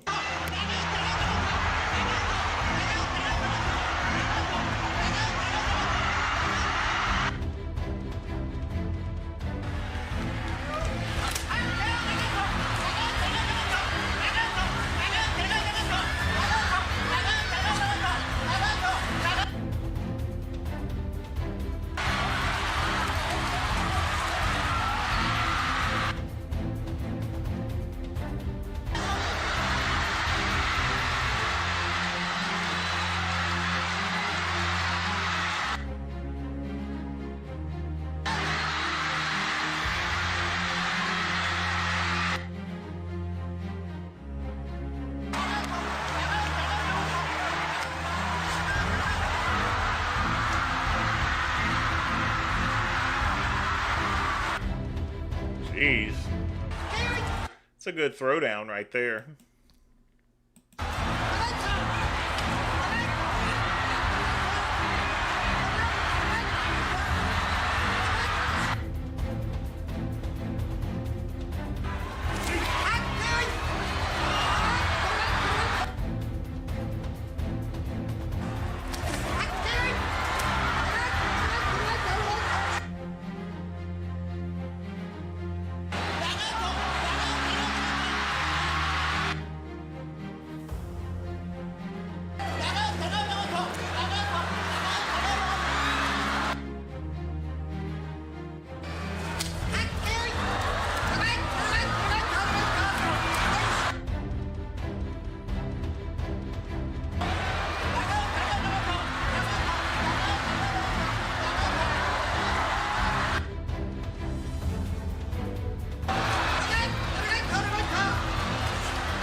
That guy was too big and sloppy. I watched a few minutes of that while I was working, Scatman.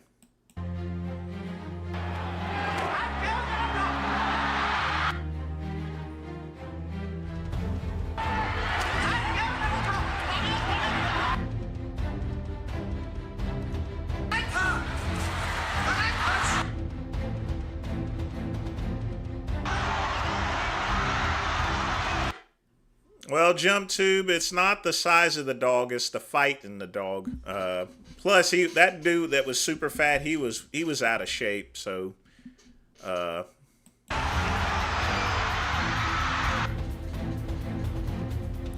this one's only a 5-minute video, Scatman, so if it's a short video, I don't really need timestamps.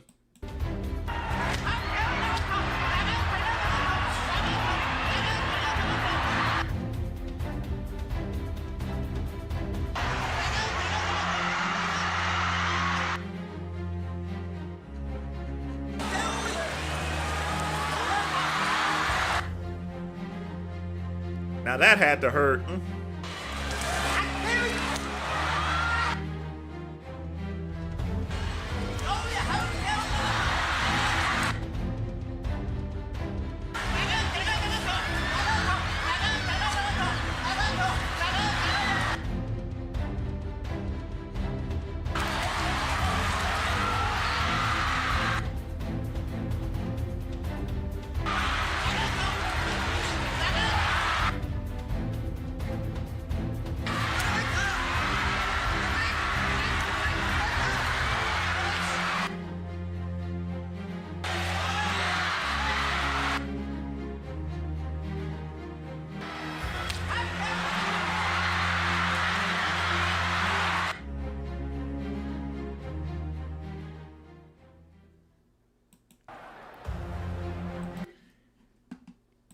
Definitely a very strong individual.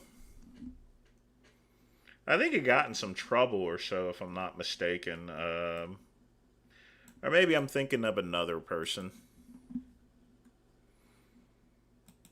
I've posted the ones with your timestamp there, Scatman. I don't know what you're talking about.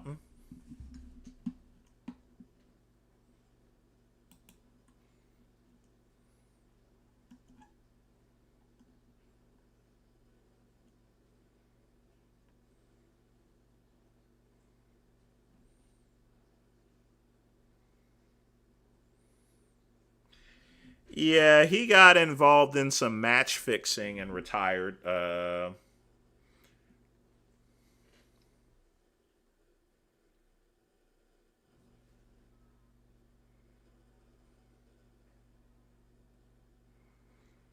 he's gone now, so.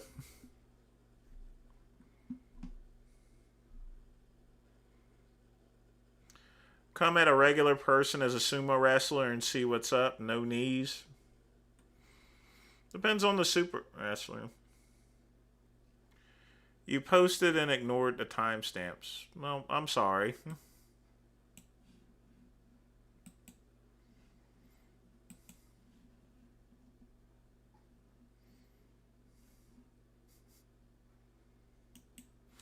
No, he got involved with some match fixing as well. I'm more than sure of it. Mike. Let's see what we got next here. My destiny is formed before 9 a.m. So I'm up at 4 a.m. From 4 to 4:20, I do a book on double speed. So I'm listening. At 4:20, I'm on the treadmill with my wife and we're doing an active meditation together for 40 minutes. It includes a reverie where we're basically aligning the pharmacy of the body to over-dopamine the mind by gratitude, serotonin the brain, and then we shift into Mind Palace, which is 20 minutes of co-creating our best bodies. 5 o'clock, we then hit the weights. That happens between 5 and 7. And then between 7 and 8, that's my time with my wife. Between 8 and 9 is an hour with our kids after we shower and get ready, where we're doing breakfast and life lessons. And by 9 a.m., the day technically hasn't started yet, but everything that was important to me is done. What time do you go to bed? Monday through Friday, I'm good with 4 or 5 hours of sleep. So often it's 11 or midnight. Saturday, I sleep in generally till like 5:30 or 6. And Sunday, I'll sleep until 9 or 10. Yeah, I remember seeing this here. People were making fun of him because of this interview because he only spent an hour's time with his wife. And the thing about it is that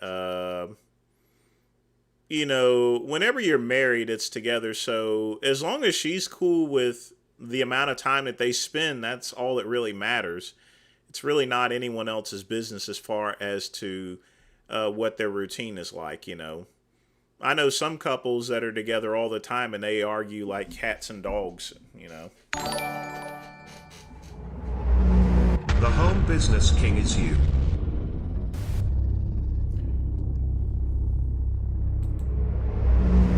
$53 donated $55. Yes, indeed. I am the home business king. That's for sure. I definitely appreciate the donation. Remember, folks, y'all can go to my new channel, Home Business King, if y'all want to catch up on some business mints. It's going to be mostly talk about business, but I also have a little fun as well, as y'all saw in that Always Marco debate that I did. Yeah, Jump Tooth, there was a league-wide scandal, but he's a Yokozuna, so it affects him a lot more, you know, because that he was in that honorable tiger. He had that honorable title. So for him to actually get caught in match fixing, you know, that's pretty bad. It doesn't matter if he's retired. I mean, it's no different than Bill Cosby, you know. If you screw up there, everything that you did in the past, sometimes it's all thrown in waste. But, you know, he did get caught up with it. He caught a little flack, but people forgot about it.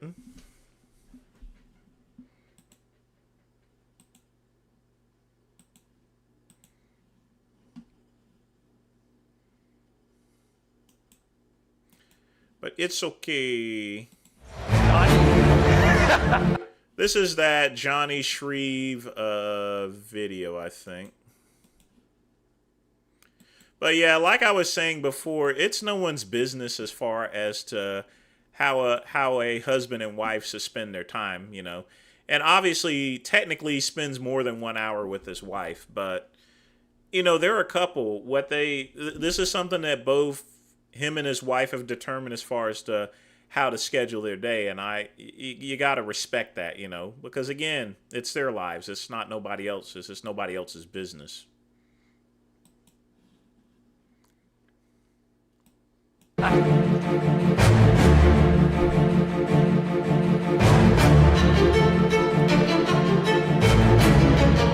Scatman, I have a log of many funny clips that I can actually post, but remember, I post what you guys put in that community chat, and I have to be fair to everyone's content.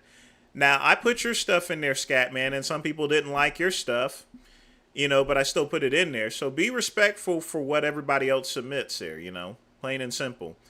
Either that, you can go on Vegan Gaines' channel, pay him $10, you know. I don't charge for, you know, reacting to videos there, Scatman. So you got to at least give me credit for that. So, you know.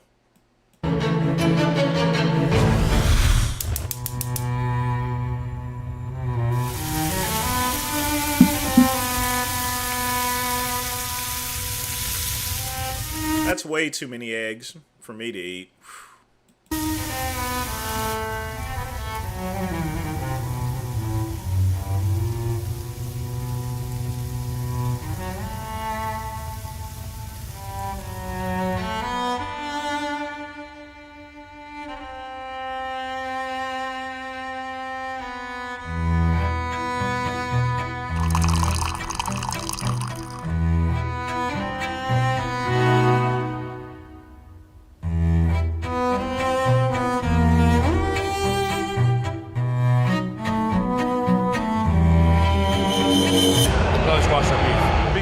Squash it, baby. We're keeping the handshake though. Oh, we're keeping that. That's like the eye handshake.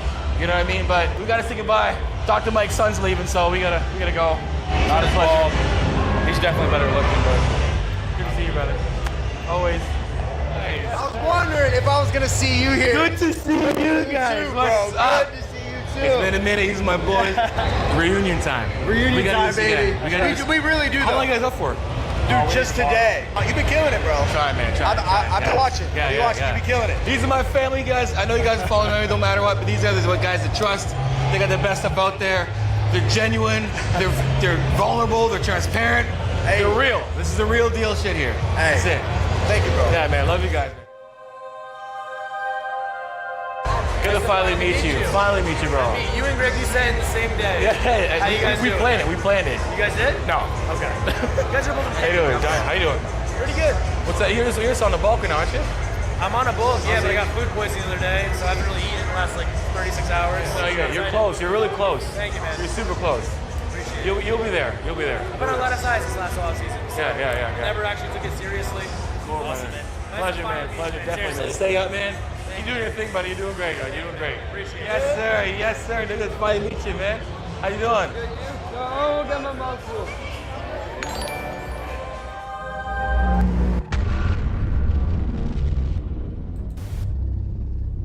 Home Business King donated $10. Let's check this out here.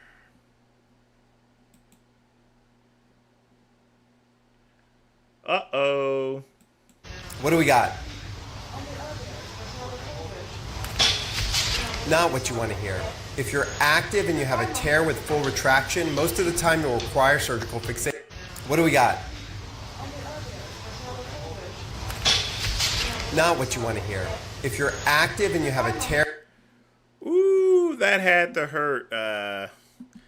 Thanks for that donation. You know, you actually did me a favor. I forgot to play that video where that Olympia competitor.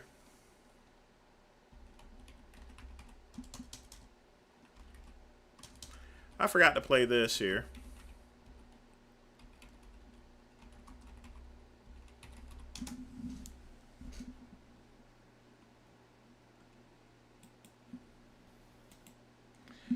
All right, folks, this is not pretty. Everything fell into place for her. Her conditioning on the lower half from behind, yeah, she worked.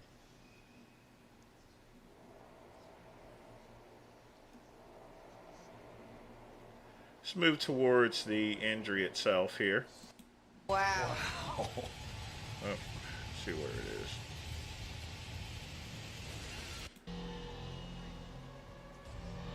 So we're going to start with the routine.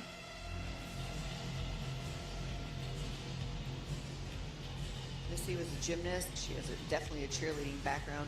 This girl's a powerhouse. And she definitely came to defend that title. Wow. That was a great move.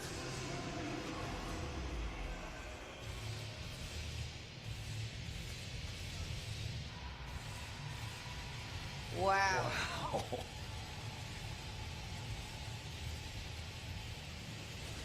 Oh, there's where she messed up. Oh, shoot. Oh, she's down. Oh, no. That is very unfortunate. That Oh, was my a God. great series of moves. Oh, no. Big round of applause. Come on, Let's Missy. get her looked after. Now, some people were commenting on her, saying that the steroids had made her bones brittle and she got hurt, and that's just simply not true. It's just that when you're at a very low body fat percentage, you know, you have less cushioning in the joint. So at that low body fat percentage, when you're doing athletic moves like that, you have a bigger chance of getting injured. Would I date Johnny? No, I'm not into dreadlocks. No, I've never worn. I don't need bifocals there, Quick Pump. That's a different visual. That's a different vision issue. The good thing is whenever I was growing up, bifocals you can tell because they had a line in the middle of it, but now they got them covered up. So, but you know, it's just eyesight. But yeah, they do take a while to get used to, from what I heard from some friends of mine that wear bifocals. But you know, your eyes will naturally adjust to it. Like I said before earlier, Jump Tube, I don't want to live stream somebody else's live stream. Quick Pump, it doesn't have anything to. If they padded the floor, you would have a bigger chance of getting injured. This is she's at a low body fat percentage, so this actually happens a bunch. This is just the first time I've ever seen it happen to an Olympia competitor before. But I wish all the best to her. So yeah, we're gonna. Well, remember that, guy. If you put a donation in and there's a video, then we're gonna play that one first. So anyone that donates with a video, everything else gets pushed to the side and that video gets played. So, but now that we've played that, let's go ahead and continue. You guys don't understand something. I'm 41. I'm retired, substantially smaller than this guy. This guy is 40 and is still at the top of the fucking game with a 40-year-old. So there's a difference. Damn, he's looking pretty good for being 40. I didn't even know that. When you act like a complete moron in the gym like I do and train like a fucking maniac and kill your joints and kill your back and kill your knees, because that's how I train. Johnny trains hard but a little smarter than I do, which is why Johnny's still at the top of the game and I'm 190 pounds and a little smaller now. So, you know, appreciate it. You know, so Johnny, if you guys, I know Johnny has. I didn't forget. You know, like I said, that's if you put in a donation, you want to play a video, it's going to get played, you know, immediately, you know. No different than my cousin's channel. Great YouTube channel, puts out a lot of content, and coming from somebody who's at the top of the sport, Johnny's information is top-notch. You guys need to follow it, pay attention, because longevity is key in the sport. It's a marathon, not a race. Johnny knows that, which is why he's 40 and still kicking ass. Appreciate it. Love you, man. Appreciate you. We almost kissed. We almost just kissed. You hear that? Cut. What's up? It's a reunion. Killed it, man, at the show. I did my best, man. Yeah. You look good. Yeah. You look good. Hey, for everyone is giving you shit. I was never off cycle. You stepped on stage. You're like, no, that's exactly what it looks like. Kenny. What's this guy? He's got a mic. The only two naturals here. I mean, I just assume everyone's natural at these events. Yeah, out of all of us. So they want me to do the BKFC tonight. Would you be down to be my opponent?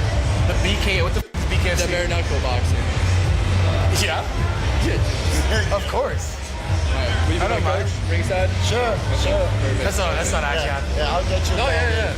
There's a bare knuckle match here? The ring's right over there. Shut the 8 tonight, yeah. Y'all Americans are crazy. So I get to punch in the face. Yeah. How are you, bro? Dude, stop f***ing growing. I need to be on that stage. Actually, don't stop growing. My back. Keep going. Really good. You'll be there next year. Yeah, that's the goal. You know how it is. You got to get those couple of years. Yeah. You know, rebound and grow. You'll be there next year. I can guarantee that. Whether he's using or not there, that doesn't really define a person there, that guy. Like I said, I'm on the juice now, you know, and I was a drug-free competitor for many years, sort of. So, you know, now that I'm juicing, I feel really good, believe me. I actually had my ears pierced once. I can get an earring in this one still, but not this one. Why'd you take it out? Wasn't bodybuilder enough? What's up, man? I'm good. What's happening? I'm real good. Chef Rush! He's a blessed. I'm a blessed. I'm following you, doing great stuff, man. I appreciate it, man. Yeah. I'm following you too. Yeah. I consider myself a mental health activist. Yeah. 100%. And if you say that, you have to know what all that entails. Yes. You know what PTSD, Yeah. depression, anxiety. Yeah. I've lost a lot of people. I'm the same, and I'm actively seeing a therapist like still for the last like 7 years. Like it's something I need to, that I want to do, and I think it's important for everyone to do it too if they can, right? So, yeah. Any way we can just keep it up, pump it out together, and just help everyone else out, dude. Love to. Yeah. Stay blessed, man. Appreciate you. Yeah. Johnny, this is ridiculous. You like this? Well, I can hardly handle it. It's overwhelming. It's shocking. So it's a lot. Yeah. It's a lot. Yeah, but you gotta drink it in. It's cool, but it's cool. Drink it in. Yeah. Enjoy it. It's hard to sit and you can't talk to everybody. I want to have a conversation. I don't want to just be like, I quit and run. But impossible. Yeah. But I'm gonna definitely come to all the different shows. You have to. This is what you've been missing for 12 years. Yeah. It's pretty great. The last one you're at was Arnold with me. I'm glad you're here, dude. Oh, it's fun. Yeah. You met Dr. Mike yesterday, didn't you? Mike Israel, yeah. I saw him. He was trying to ask as many sarcastic dumb questions yeah. as possible. Yeah. I was like, okay, he's trying to be funny because he's like, why is he asking this stuff? He's hilarious. Yeah. Oh, I know that guy. Also, the point is, you never know. What I really wanted to make a point on is that you never know if someone's natural or natty or not, per se, just by looks itself. He can tell you that he's natty. He can film a documentary, but only he's going to really know that. Maybe his doctor, too. Don't forget, we had the Liver King document his natural abilities, and look what happened. He got busted. So that's all I'm saying, that guy. We don't really know. But I'll take his word. I mean, I'll give him definitely the benefit of a doubt, but natural or drug status, it doesn't, there's no definition to it there. Even when I was competing as drug free, I didn't look down on people that use steroids. I mean, I don't even see why people even make a big deal about it. Kenny KO, he goes and confronts Michael Hearn about it all the time, but now that he's working for he's being sponsored by a TRT company, it's pretty much said and done that we've already knew. But Michael Hearn is a actor, so he's not going to be like everybody else running around saying that he's using juice. Yeah, I respect Johnny. He's a good dude, so. Drink it in. Yeah. Enjoy this. Enjoy it. Enjoy it. Yeah, it's pretty wild. It's fun though. It is. We're gonna go. Probably 1,000 people. Of course. Of course. Non-stop. Yeah, do your thing, guys. All right, we'll see. Enjoy, guys. Take care. Good, yeah. How heavy was that? I've never done it. It's just Over 300. it felt a lot heavier than that. Really? About 20 How's the workout? It was all right. You know what? It really was. I wonder what Kai Green is doing these days. I know this guy here. I'm nervous. Say you nervous? I'm nervous. You ain't got nothing to be nervous about. These machines are controlled. Yeah, they came up to me and they said, "You want to do our thing for money? $5 a question." First question they said, "How many muscles are in the quadricep?" And I said, You said the right amount. 5. Yeah. And Liam said no. But Liam was wrong. Liam was wrong. Liam was wrong. You didn't say I was wrong. No, Liam. Johnny would never say it. Right? No, Something never. Never. I'm not trying to get canceled.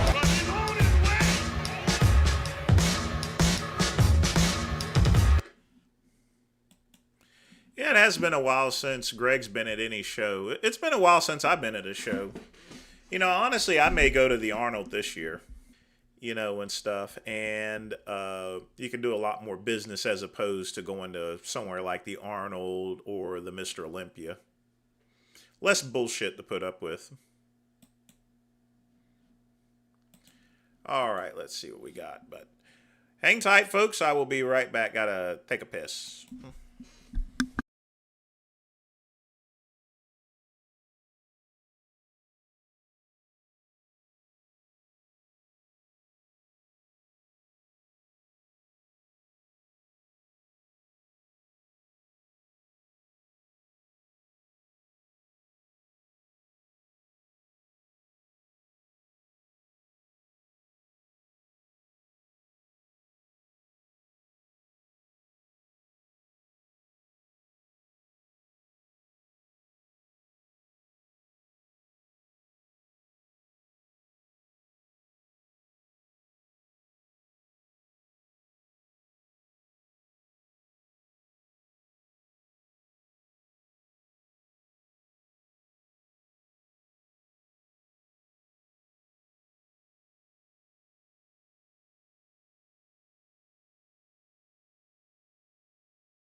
Yeah, I'd probably get drawn into one of those tables to do a meet and greet. You hit a PR today, Lamar? What'd you hit, man? 120 is the range of motion. Okay. All right, let's see what we got next on the list here.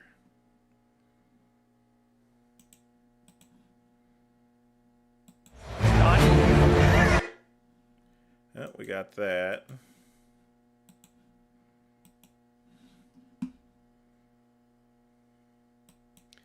All right, let's see what we got here. Bradley Martin is offered 7 figures to actually take a fight. Bradley, I have 7 figures for you to fight Mike Perry in a street fight. Take it or leave it, man up or shut up. Can Bradley Martin fight? Because Bradley Martin seems to think that size is everything in a fight. I'd beat the out of you in the street. No, fight. I would kill you, bro. Maul you at 150. No. 100%. No. But would it be enough to take down Nate Diaz and a lot of these guys that he seems to think he can? You can beat me in a street fight? Of course. I think I might be able to get you. You won't. And Brad seems to think, just with his immense weight and size and strength, that he would be able to just throw people around like a rag doll, kind of like the Hulk scene in Avengers. Now, 7 figures is quite the hefty amount. But Brad has to think at the end of the day, would $1 million be worth getting knocked out by a dude 100 pounds less than you? If you're going to challenge some... Yes, it would definitely be worth $1 million to get knocked out, you know. I'd give me $1 million. Heck. Fine, I'll get into a fight there, you know, and stuff. $1 million, that's a lot of money, you know. That could buy some good upper land, as that movie they had with Alvin York says. Dang, Lamar, 5 plates? Boy, you putting it on there, man. Putting it on. Good work, man. Good work. That's good stuff right there.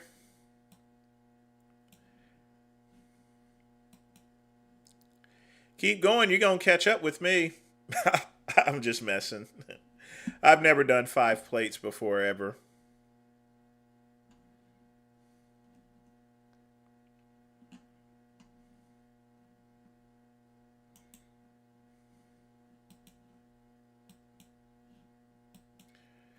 This is from Instagram, so...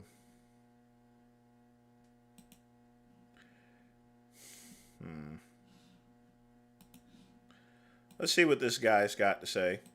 And being an entrepreneur. They're not similar, even though they sound the same. They're actually the complete opposites. Because an entrepreneur could do whatever the fuck he wants. A W-2er can't fucking do shit unless his company tells him he fucking can. Well, no, John. I have this new hire fucking paperwork that allows me to do this, and I have a sales goals and a sales cycle, and we have a memorandum saying that if we qualify for this trip, we get A, B, and C.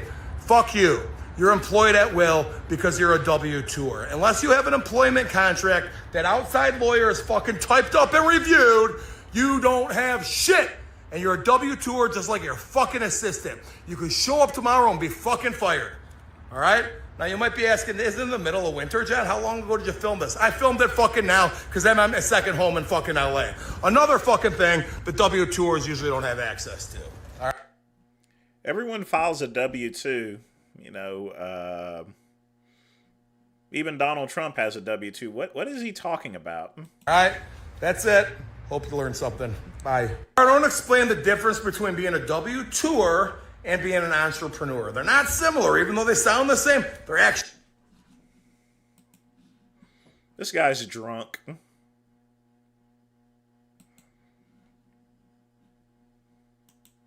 Everyone fills out a W-2. Just because you fill out a W-2 and you're an employee doesn't, you know.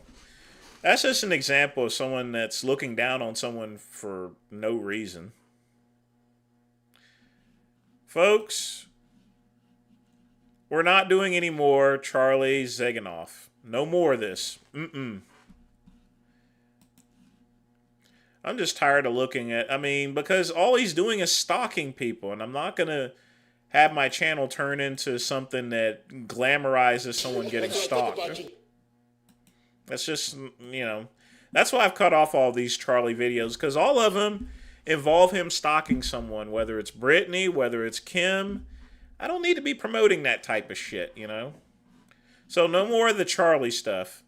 If he's up there boxing and getting beat up, that's fine, but if it's one of his stalking videos, you know, we're not going to play those anymore. Sorry. Fucking fat little freak! Berg's Volkswagen, the famous Dale Chance. He actually had the guts to respond and show video of his training. What the hell kind of lift is that? Really, what the hell is that? How about this? Here's how to do it. Big Leany in his leaner days. bloated sack of shit. How many milligrams are you injecting, fat boy? That'd be a hefty dose of electrolytes. I am dehydrated. Riding my bike 40 minutes while Dale's riding around his little BMW. Because I'm everything you've ever wanted to be, Dale. Your luxury cars and your little Chuck E. Cheese things, which I never went. Do you think my father would allow me to go there? He was coach of our baseball team, and all the players are like, we won the championship. You gonna take us to the Dairy Queen to get an ice cream cone? He looked at me and says, like hell I will. And that was that. Oh, we don't want them coaching anymore, little babies. Unlike you, Dale, it's Chuck E. Cheese when you win your little soccer tournament. You probably had girls on your team. Yeah, buddy. Where'd you get that at, you cookie cutter? Yeah, buddy, in my face. That'll be the last words that are coming out of your fucking mouth. He sent Jason some posing trunks, too. Yes, he did. You know, you can look into that. 2 pairs, as a matter of fact. Okay, 2. Dale. Was it 2? I think it was 2. It's just so amazing how much Big Lenny has aged since then. So 2. They were blue. I know that. Around women. See, he's shy, and he'd never show any film of any women doing these things as I would. Never. Just got to go over that hump, Dale. Well, look at this, Dale. That's something you'll never have. Layers and layers of abdominals. And I tell you what, Dale, you can come here and punch me as hard as you can. When you come down. That show on a Friday night, they watch, and your father's going to be crying. Closer, right to his It all face. started when he sent his videos in. It wasn't right what the Big Lenny did. Well, your Lucky Charms beard, my semen's magically delicious when it goes down your throat.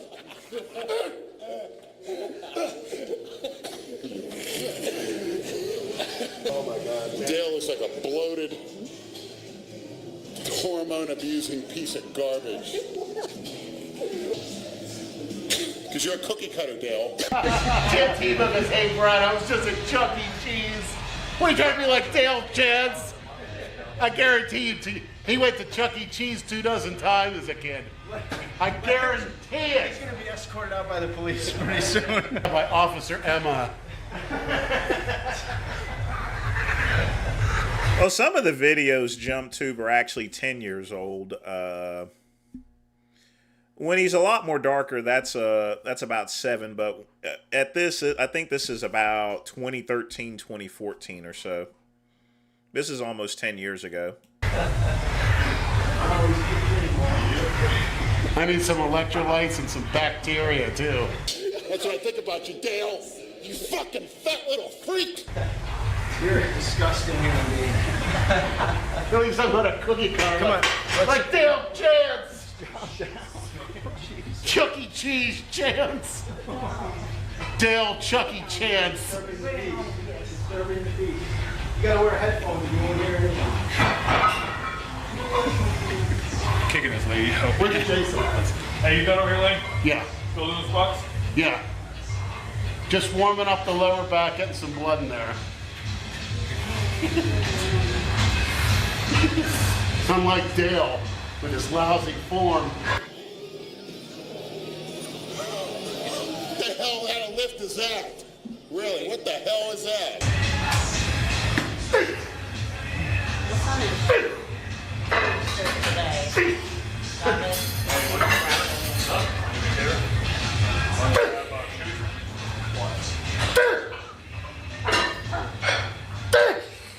Dale! Dale! Actually, I feel like I'm just under some type of control. Fuck. Who's that, his lover? That looks like his gay dad. You guys are fucking horrible. Oh my God. He looks like a little shorty. Yeah. At home, Dale. I was living on the street. Told you, that's motivator. How dare you? That's sacrilegious. Leonard, he's motivating you. What you do when you fuck challenge legends. What do you think this is, Dale? He just lit a fire under your ass. I don't recall their JumpTube. Dale's in his parents' basement right now, playing video games and pissing in empty Mountain Dew bottles. How about the porno when you inject yourself with all that hormone? What do you do, Dale? What's your favorite fantasy? I know people like you. Been there and done that. I haven't seen Lenny get this worked up about someone. And look where we are these days. It's gotten to the point to where, those bridges have been super burned. That's why I mentioned that it's going to be hard for all the Delray misfits to get back together, unfortunately. But see, this is just some general ribbing, but now it's just gotten pretty bad. I hate it, to be honest with you. I really do. All right, let's see what you put up here this time, KCB.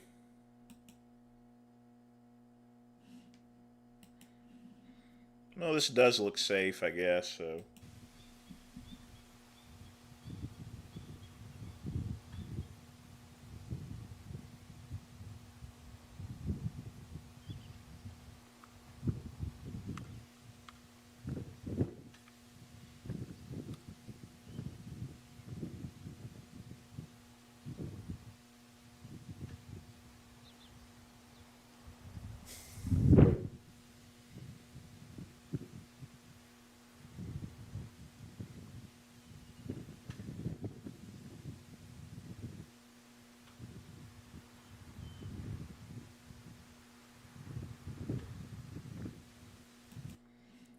Well, at least he's covering it up.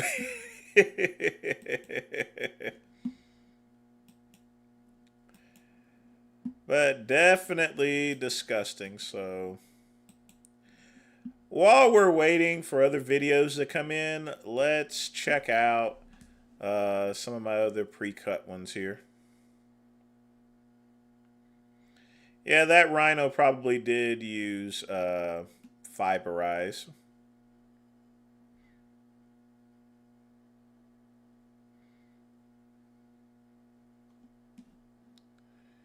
So let's check this one out. People online feel they are entitled to do and say whatever they want with no repercussions.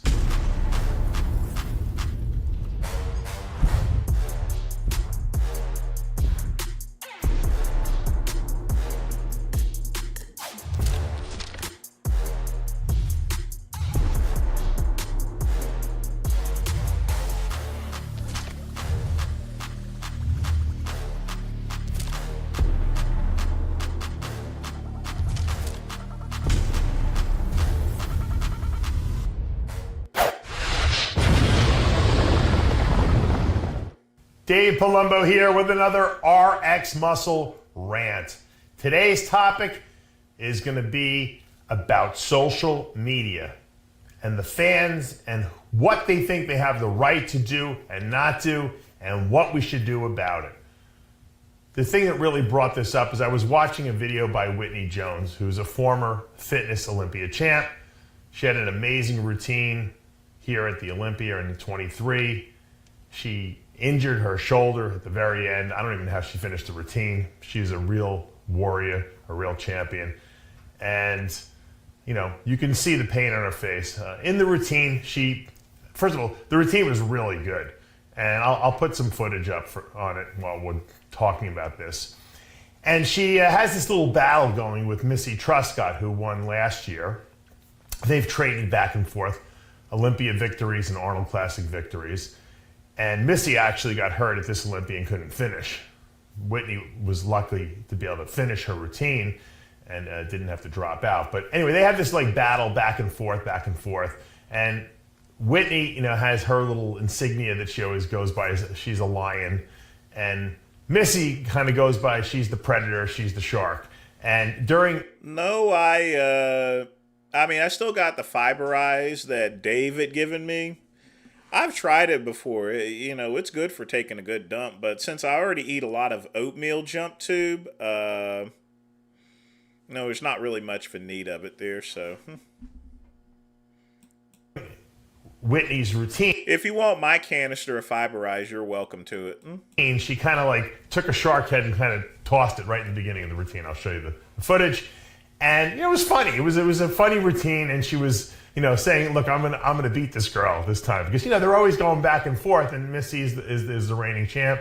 And so I thought it was really humorous. I thought it was, it was not in poor taste at all. It was a phenomenal routine, and it was very creative. And, and the fans went nuts. And there were people who were actually threatening not only her, but her children.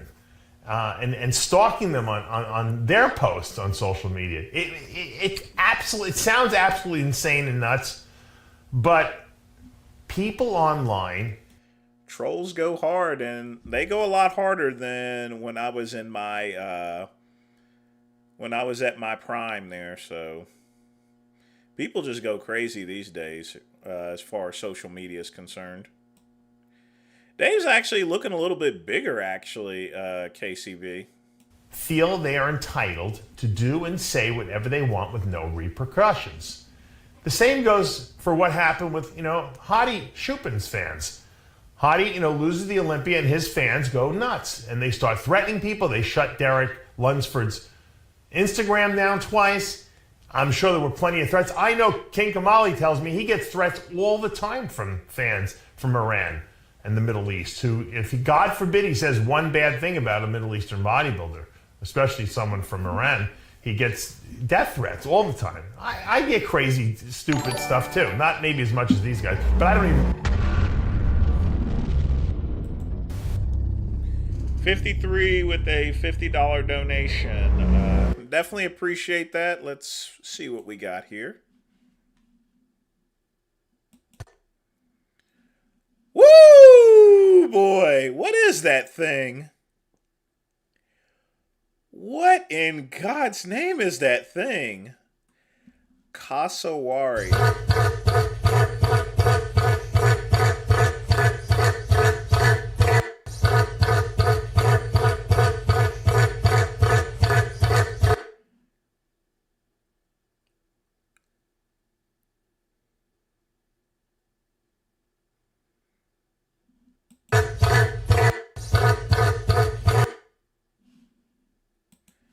Cassowary? What is a cassowary?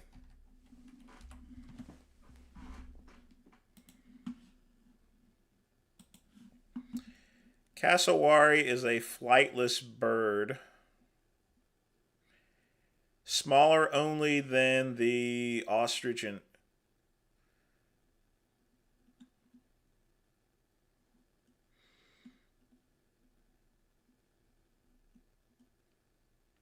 looks like some sort of, it's definitely a prehistoric bird of some type. I don't mean to sound so, yeah, I guess we could use that as a we can use it as a mascot or so. That would be a pretty cool mascot for the channel. I have never heard of this animal before.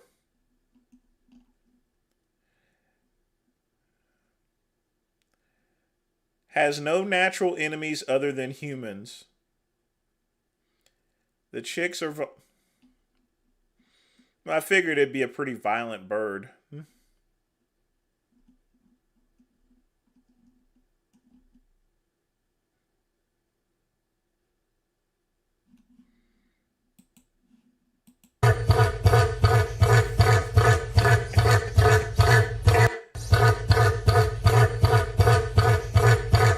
It's almost like he's trying to clear his throat or something. But again, I definitely do appreciate donation. You always take good care of me here, that's for sure. That is one ugly goddamn bird. Read the comments on Instagram. But I get emails from crazy people too.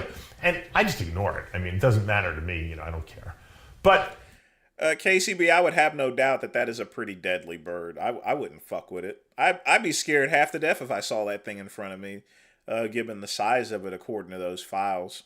The point is, ostensibly the people who are sending these messages and who are doing this disgusting stuff are theoretically bodybuilding fans. They're not like random people like who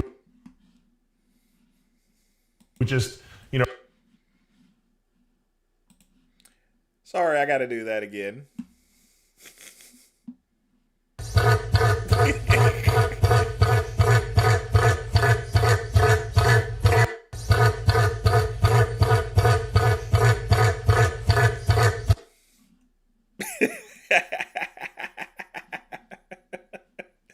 who don't have any interest in bodybuilding. I would assume that they are people who work out and follow bodybuilding, right? Because they're watching the content that these people are putting up online.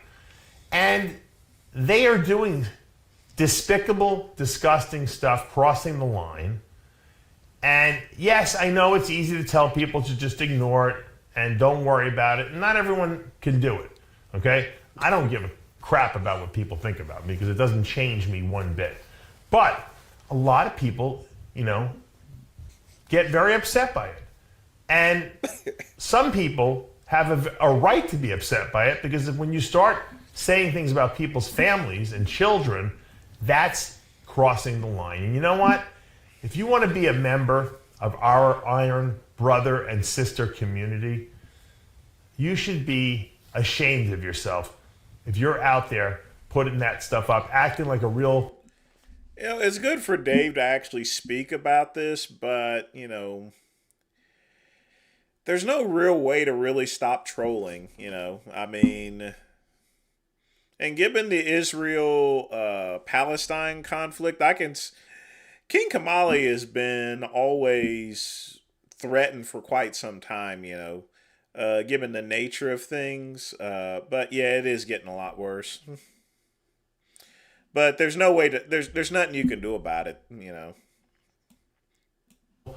Bully behind your computer screen, something you would never do in person. The people who threaten people online, they're the biggest cowards of all time. These are not the people that are going to do any damage to a person if they see them in person. Those are the people that are going to be like kissing the person's butt or not even showing up at a show because they don't have the gumption to do that. Okay? Real tough guys don't go around saying how tough they are. Real tough guys don't go around threatening people. Real tough guys or tough girls just take action. And that's not what these people are. These people are cyber bullies because they probably have no power within their own life. They probably feel like they're losers, that they haven't accomplished anything, so they feel good about themselves when they can take people down notches. Look, and I've seen this for years. This has been going on for a long time. I mean, Kai Green, probably one of the most beloved and the most hated people on the internet because there's a lot of people that are jealous of him. So they'll try to find any weakness in his character. 53 with another $55 donation. Let's see what we got here.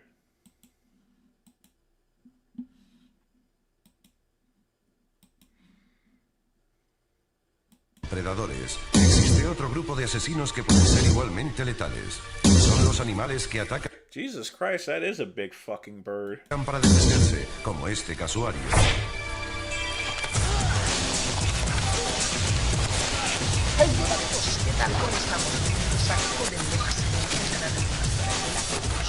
¿Qué hace que un animal sea un defensor por excelencia? ¿Su tamaño, su velocidad, su cerebro o una incontenible ferocidad?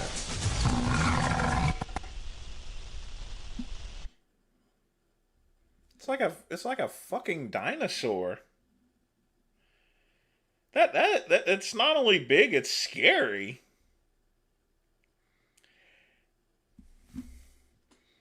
That's the thing about Animal Planet. I had never heard of a cassowary until today, actually. That is one scary ass bird there. I hope I never run into one. I wouldn't be surprised if it'll rip out your insides. I wouldn't fuck with it. That's probably why it said in that Wikipedia that it doesn't have any natural enemies. Who's going to want to eat that thing, But again, thanks for the donation there. Like I say, you always take good care of me there, that's for sure.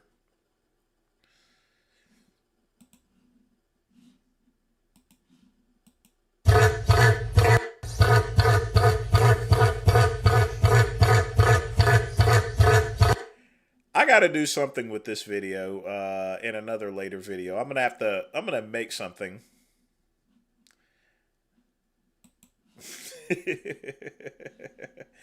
I'm gonna do something with that type of video there, Pug. And exploit that so that they can take them down a few notches, down to their level. Happens with everyone. Anyone who's successful is gonna experience that. Phil Heath, 7-time Mr. Olympia. I've never seen anyone more criticized than this guy. But you know what? He doesn't give a crap about what people think about him. He's got the right attitude. And I'm like that too, you know. There's plenty of people out there who have nasty things to say. I just don't care because the good opinion of others don't matter to me. But it hurts me inside when I see good people like Whitney Jones, like Derek Lunsford, who are just trying to be positive role models in the bodybuilding world, who are trying to say, hey, look, you guys can accomplish this too. And you know what? I want to be here to help you guys accomplish. I want to motivate you. I want to be a role model for you. You know, I would be more than happy if my daughters, you know, looked up to a Whitney Jones and said, look at this. She's a champion. She pushes through to the very end, even when she's injured. She loves her competitors. She's got a good relationship with everyone. She's a positive influence on the sport.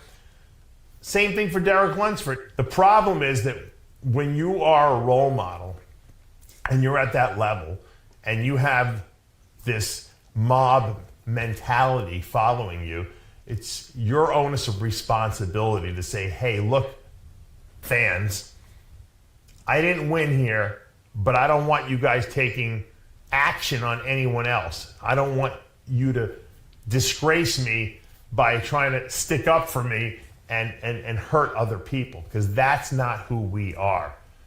We're an iron brotherhood and sisterhood. We stick together. We support each other. We lift each other up.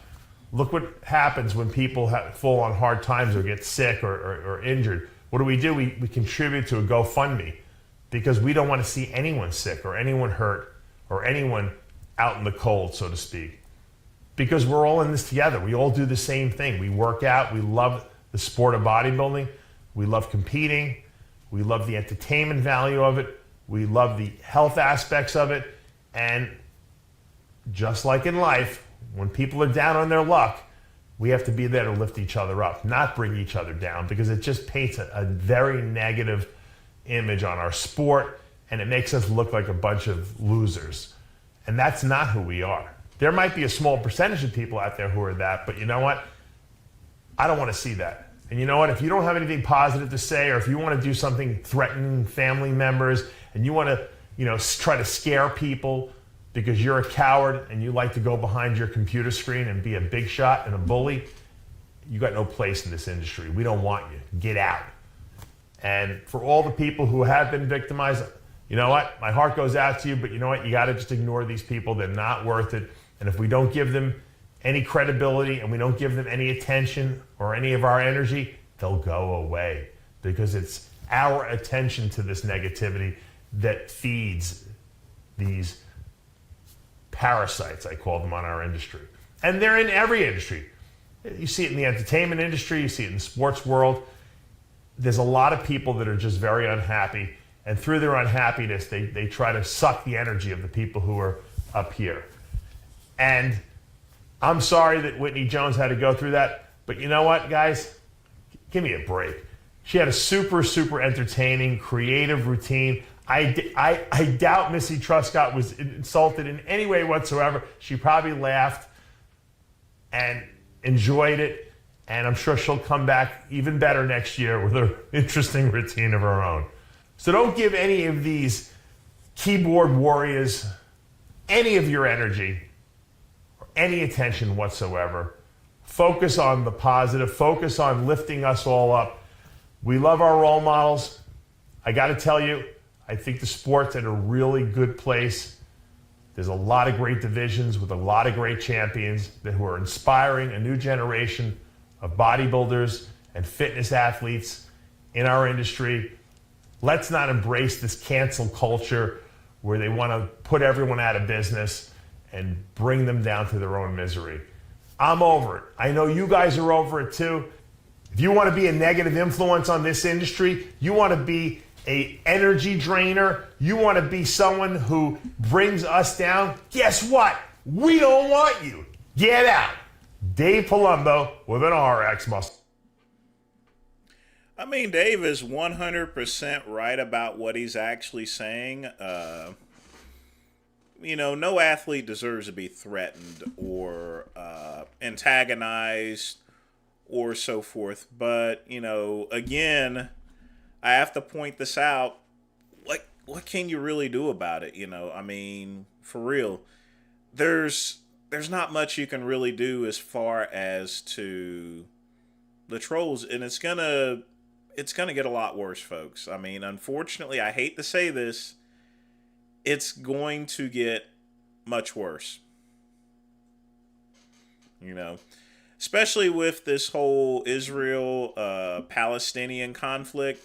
Look how crazy these people are. And some of these college professors, some of them are giving them school credits just to go out there to these protests. I kid you not, folks. They call it a field trip there. It's just disgusting these days as far as to it's the reason why I stay in a bunch here. It really is. I mean, I really can't take stuff like that. It's ridiculous. But you know what I can do?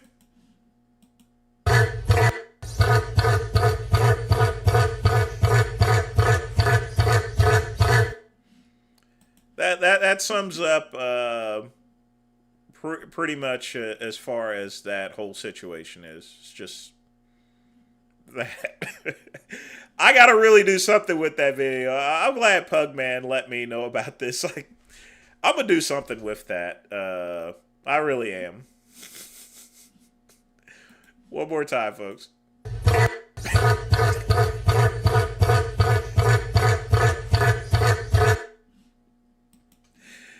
I mean, it's ugly and it's just doing this noise.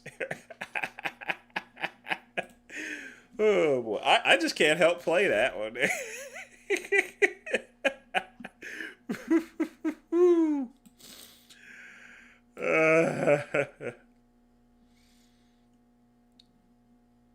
Let's see where we're at here. That's the Rhino.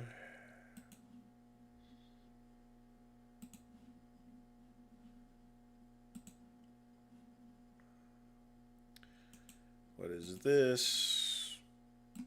Our first guest. G.G. Allen's last interview.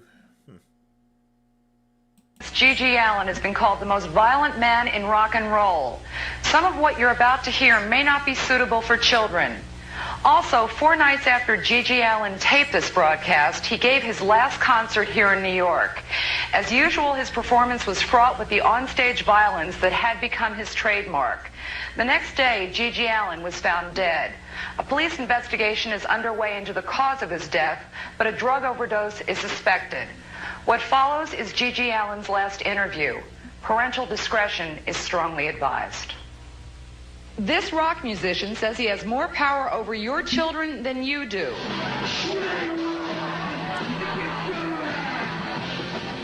Has such a fierce, intense fire burning inside of me. It just was so much that just wants to explode. G.G. Allen brags he's on his way to becoming the leader, the messiah for America's youth. He already claims to have 1 million followers. Wherever he goes, he plays to sell out crowds. And this is what they see. Concerts filled with violence, bloodshed, and sexual assault. G.G. Allen wants to lead America's young people in a bloody revolution to take over the country. And he says nothing can be done. He was on some real serious shit there, I mean, like I said, this is, early 90s. You're looking for some dramatic stuff. G.G. Allen, most of his music wasn't really that good or so forth. But, these news media stations just latched onto him because of his wild antics. But if you actually listen to any of his music, it's garage band quality, And to stop him. Why is that, Gigi? Nobody will stop me because I am the true underground messiah. When you come to my show, you're going to a war. And I'm out for violence, chaos, lawlessness all the way. I don't care about anybody or anything except for myself and my mission. And your kids out there, if you got kids out there, they're going to be my kids.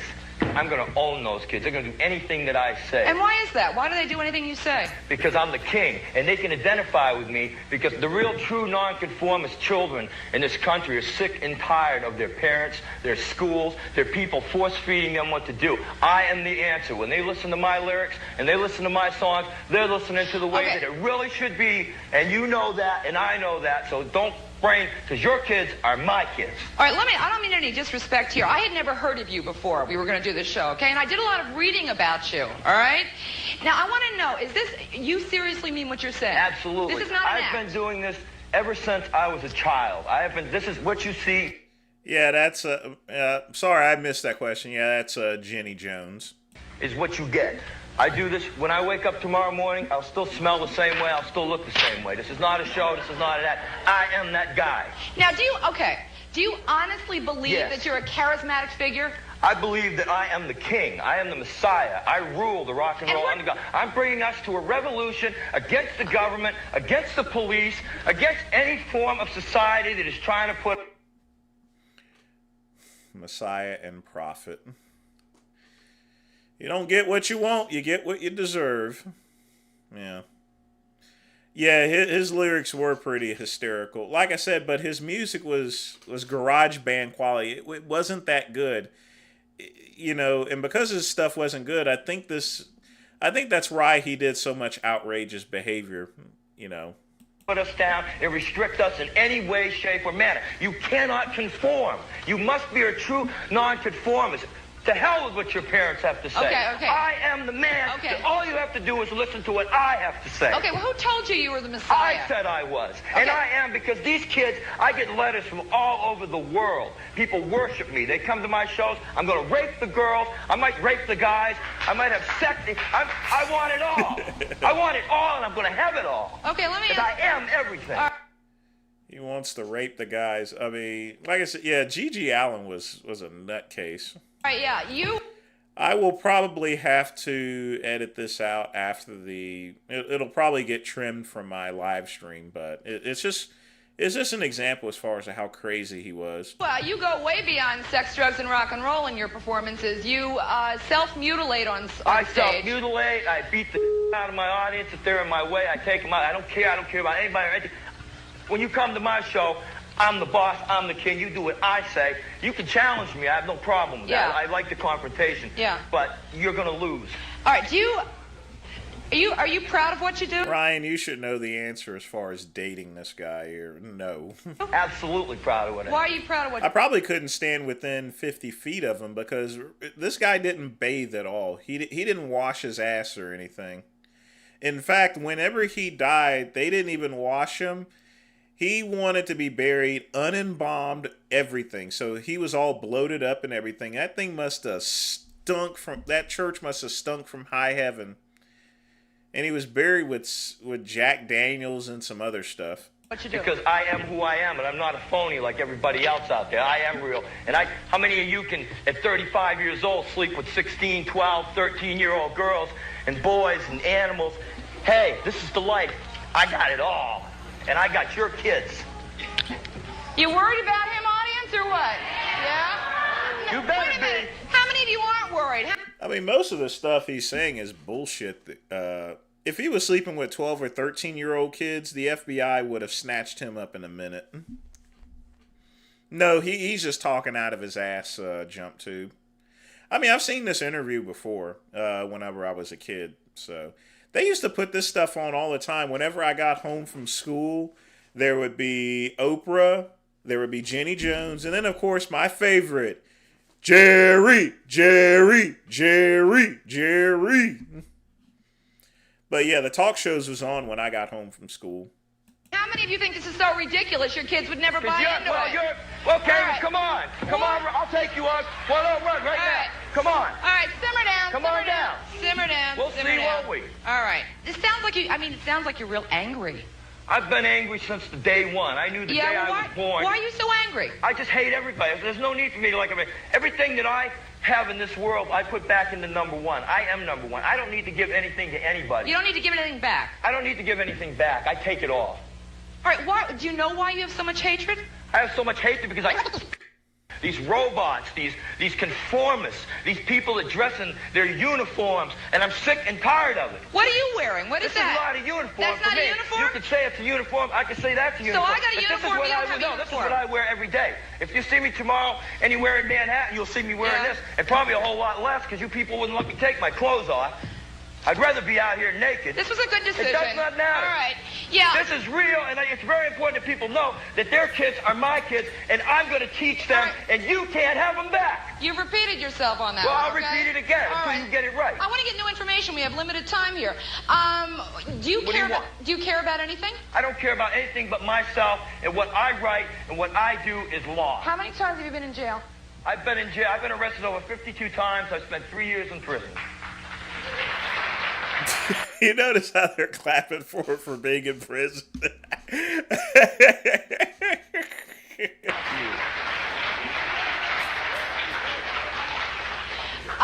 What's your ultimate idea of a performance, of a fantasy performance?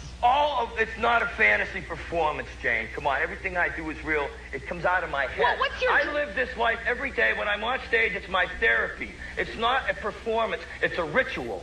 And the ultimate performance would be when I have reached my peak, and I'm not there yet, so don't you all clap when I say this. I'll commit suicide, but I'll take your kids with me. What does that mean? You'll take our That kids means with you? whatever I just said, I'll take them with me. Well, what's it mean? Doesn't Means make I'll any kill sense. them too, if I have to. Or they may kill themselves. When you reach your peak, it's time to die. And when do you think your peak's going to be? Whenever the battle is over, Yeah. whenever you have lost the power to fight. When you have got the power to fight, you fight. When you lose the power, you kill yourself or I'll kill you. Are you a happy person? I'm beautiful. He's happy. All right, let me just. You know, the thing about it is that's part of what made the 90s so minty. Here he is talking about he's gonna rape little boys, he's gonna rape little girls and stuff like that, and they're just sitting there like they're all normal and stuff, you know. Any normal person would be immediately calling the police or so forth to have him arrested, you know. Literally. But they're just standing there gawking like they think it's Jerry Springer, but you know, it's just ridiculous. I know. All right, how many of you? We have some of your fans in the audience. Identify yourselves here. Anybody? Yeah, I didn't want to guess. Okay, stand up for me here. What's his appeal as you see it? Well, I'm his brother, and I'm the bass player in his band, the Murder Junkies. Oh, you are his brother, for real? Yes. Your brother? You know, I just think that touring with Gigi is a great experience because you don't go on stage, you don't do the same thing night after night like most of these. Jump Tube, he would have been shut down immediately. With the new woke media, he would be long gone. If he had went and said that stuff, he would have been in prison and would have had the keys thrown away, you know. His type of behavior wouldn't even be acceptable at this point in time. I mean, they won't even play in living color. I mean, so, yeah. Lame-ass, boring band. Yeah, he would be canceled in seconds. But you see, this is the 90s. This is pre-internet stuff. So, you know, even though you're seeing this interview, in order to see Gigi Allen, you would have either had to see him on TV on these interviews, or you would have had to go to his concerts. For the most part, most people would have never heard of Gigi Allen, you know, because there was no social media, there was no computers, there was no internet at the time to where his stuff can spread, you know. Nowadays, you know, you have people that, you know, a person that sung, what's the name of that guy that sung Chocolate Rain, Chocolate Rain? You know, we would have never, in 1993, you would have never heard of that person. But with social media, everything is now instant gratification, you know. But yeah, Gigi would have been canceled in seconds. The only reason why he got away with it so long, this is pre-internet. Most people had never heard of him at the time, or ever heard of him, you know. You get up there, you're going to see something different and something new and something exciting every night. And you believe in the somebody gets beat up or sent to the hospital What is this or about beating prison people or whatever. up? What is this about it's beating it's people a up? war out there. What's you know? a war? Do you see these people beating each other up in the audience? Well, we beat that's them their up problem, afterwards. you know? Wait a minute. Okay, thank you very much. What? Well, it's the whole confrontation. See, a lot of people come to my shows expecting a freak show, and they get caught up in the crossfires because they don't realize that what goes on in my mind is very real. Look at the title here. Gigi Allen, rock and roll musician who beats up his fans. Oh, boy. And if they're in my way, and if I see somebody there that's just there to see the freak show, then they're going to be taken out. The only people that are left are my allies who are standing at the end of the show. Those who have been sent to the hospital, those who have been raped or left or ran out the doors, they're the enemy. The people who stay are the allies of which we take on, and we will rule. You mentioned this rape thing. If you were really a rapist, I mean, you'd be in jail for a lot longer than 3 years. How do you know? Just a guess. I get girls to give me what I want. Then why is that rape? They're consenting to give you sex. They're consenting, but I have had women on stage that weren't consenting, and I don't care. I will continue to have those women. Well, I'll pull them up on stage. Well, say what you want, but all right. I have raped women on stage, and I've raped men on stage. I've had women come on stage and suck my and whatever I wanted them to do, because I'll just take them up there. If you're so proud of what you do, why don't you get the hat and the sunglasses? You know, you'll never. I'll never conform to you. I don't conform to anybody. I go to school so I can put people. So I don't behind care. So you go to school? You all go right? to school? Yeah. Wow. I'm What are you going to learn in school? You ain't going to learn nothing in school. Because I'm the only one that You see, everyone thought that he was just joking around and stuff. But as soon as after he died, they realized that he was legit, you know. So, but again, this is all pre-internet, you know. That's how he was allowed to get away with all this stuff. You would have had to known that he was there. Otherwise, you would have never heard of him. Take your hat off. Sit back there. I never knew about Gigi Allen until I saw that he was actually on another show. He was on, I can't remember what news. It wasn't on Jenny Jones, because usually I was watching what was I watching in the afternoon? I was watching not Teenage Mutant Ninja Turtles. That came on Saturday. I don't remember. But I was watching cartoons whenever I got home. Yeah. I'm the only one that can beat you. You can't beat me. I am the savior. I am the God. And I'll look you straight in the eyes, and I'll tell you that, because I am the God. Do me a favor. Would you sit down? All right, you're not on mic back. Actually, no, I take that back.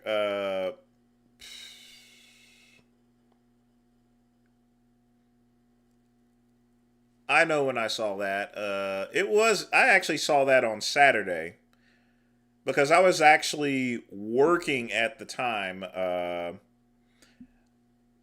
No. I take that back. Where was I? I saw that on a Saturday, but I was at Mars. That's it.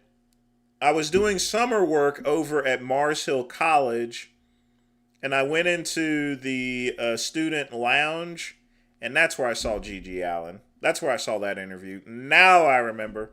I was at Mars Hill College doing summer studies when I saw that. And I went to the student lounge, and people were watching him. Drug overdose there, Jump Tube. Back there, sit down for me. What do you really think is so special about you? I'm a very unbelievable person. Scatman, this isn't scripted. He was actually telling the truth. Most people, I didn't believe it at that time, but he literally was telling the truth as far as to what he actually did. That's really scary, because everyone thought it was a Jerry Springer type show. And that's probably why people didn't really pay much attention to it, because they thought it was some sort of Jerry Springer fake bullshit. And it turns out it wasn't. Because I believe in myself, and I have a very strong mind, and I can get anything that I want. And most people go through life very bland and very boring, and they accept what's given to them. They accept what people teach them and what people tell them. I have said no over and over again to authority. Authority cannot tell me what to do. The schools cannot tell me what to do, because from day one I never listened to them. I taught myself. I'm strong. I'm very strong. And I'm very proud of the person that I am. If you're so strong, then why do you want to go down in flames and peak out at an early age? At my peak, because I don't want to die a boring death like all of you people will probably do. I'm going to live to the maximum capacity, and when I reach my capacity, go down in flames. I'm going to get old and get boring. He certainly did live to the maximum capacity. But most people thought that this was a Jerry Springer type situation. When I saw him on that that news story, I thought he was joking too. You know, Dixon, I've already answered that question before. You know, that's just going to be a fight that would never happen. I also hope that Lenny isn't dying. But he's been in the hospital so many times, so, you know, it's really up to him. If he manages to pull out of this, he needs to make some lifestyle changes. But yeah, he died of a drug overdose after his last concert. He's wearing a German helmet there. Yeah, I guess that would be a stormtrooper's helmet.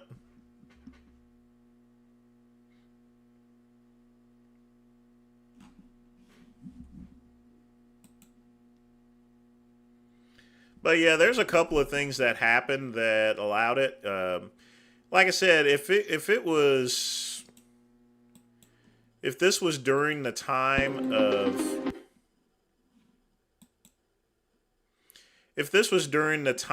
in which there was internet and stuff around, he would have been canceled. But in the 90s, people thought that this was fake, and it just didn't spread well enough. Well, you just click on the channel and then click community, and that'll get you there.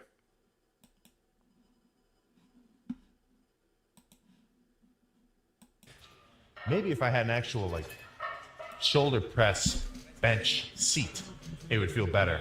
But, you know, instead of doing something which I know is probably going to make me feel pretty fucking uncomfortable, right, I'll do the variation, which I prefer. So single arm, 50s overhead, and really try to get into a deep stretch position. That's like the whole point of this movement. So I'm not going to try to just like bounce it around up here. Like I really want it to feel like it's trying to fucking, you know, pull my fucking tricep as tight as it gets. That's kind of the mental cue that I'm thinking about.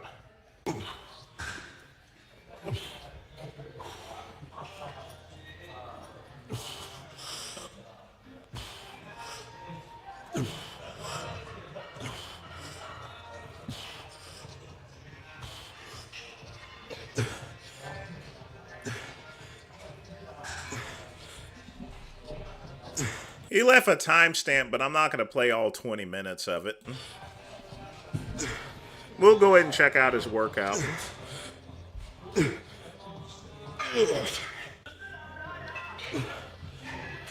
This is a pretty good way of building your triceps up.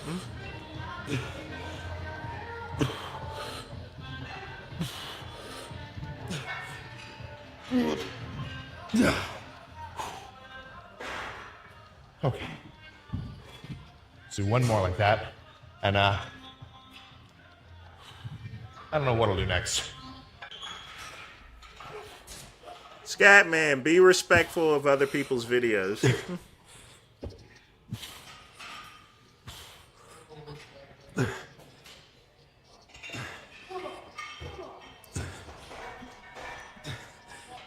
Well, JumpTube, you can only link one message at a time, and I have to have my donations linked there, you know.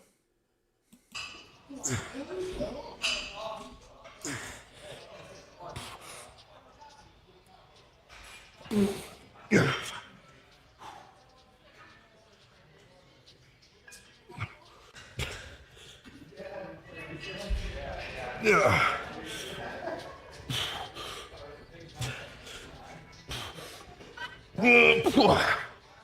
Oh, okay. Let's go do some kind of push down again. I like these a lot though. Definitely a new staple for triceps. Okay, so I feel like I'm approaching the end of triceps, but I kind of want to get back to just basic, fixed bar pushdowns. Sometimes I'll do straight bar, but I don't know, usually I like kind of a bent bar like this. The straight up V handle, where this is like 90 degrees, I don't really love that one, but that's just personal preference. So slapped an extra plate onto the stack. I'll just try to burn out here. And honestly, if this is a really good one, and then I also feel like my triceps are fully fatigued, I could just end it here. But I'll see how I feel. Maybe I'll end up doing 2.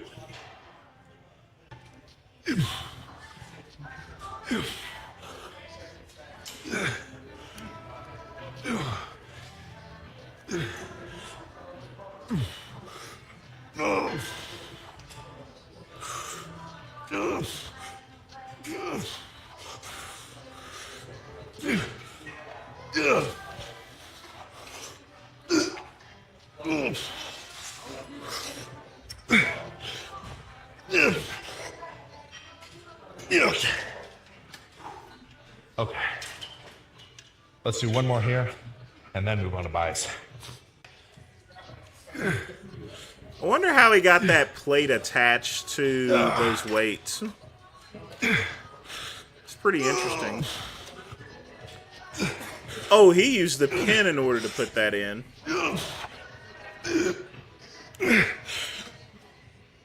Okay. All right. Yeah, with that, I think tricep. Now, the downside of doing that is you can't really do a drop set that way. Are done. So let's cut to some relatively, well, I don't want to say relatively light. Let's cut to some curls of a comfortable weight. There we go. All right, so after some feeler reps of the 35s, the 45s, the 50s, and now the 60s, I think I'll call it at 60. Like, enough weight where it's legit, but I'm not going so heavy that I know I'm like, actually tweaking something.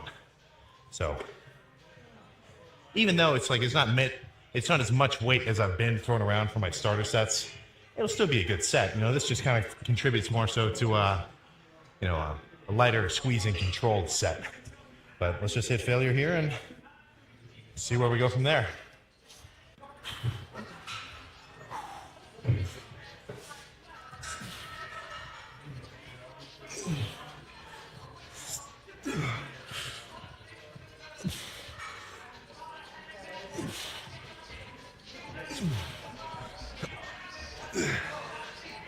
I've never done that before, jump tube. I didn't even know it was possible to do that. But, I wouldn't do that anyway there, jump tube, because you can break that machine doing something like that. There's a reason why there's a certain amount of plates on there, When you add anything extra for that, you can damage the machine.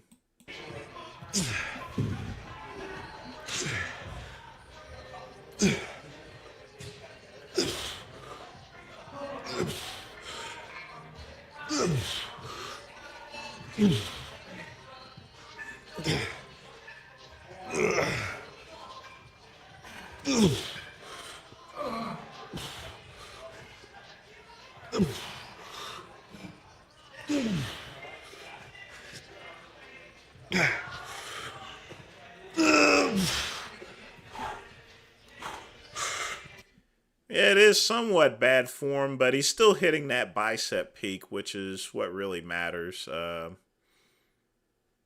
He probably, if he lowered the weight a little bit, he would have a better position, but I don't see any issue with it per se.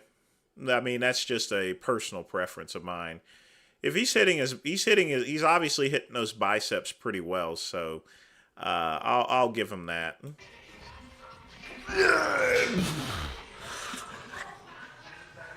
Okay.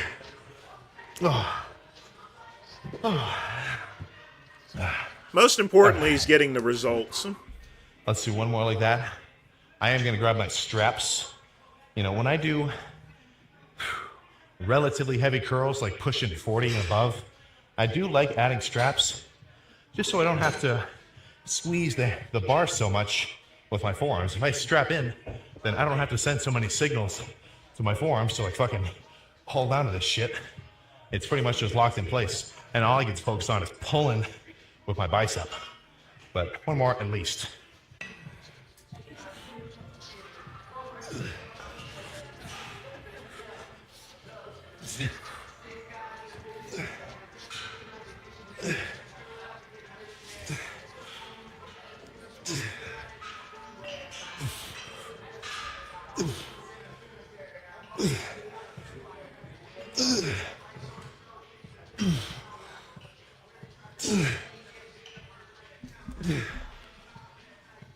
Scatman, I want to make sure I get everyone in. So yeah, I am going to skip over one to get someone if they haven't posted one yet, or so forth. Like I said, I want to be fair to everyone. Not only that, you know, it's kind of being a cookie cutter to go and complain. You know, I go and put your videos up there, but then you go and complain about somebody else's whenever they submit it. You know, that's not cool, you know. I always want to be respectful of everyone's videos, and I want to make sure that everyone gets an opportunity to get their video for me to react to, you know. I'm a fair person there, you know.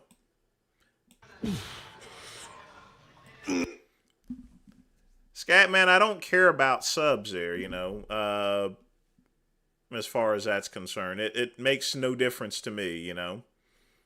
I run a straight-up channel, you know. And for me to go and put your videos up and all of a sudden you want to complain about someone else's videos, so I'll go and play more of your videos, that's being a cookie cutter, man. So cut that out.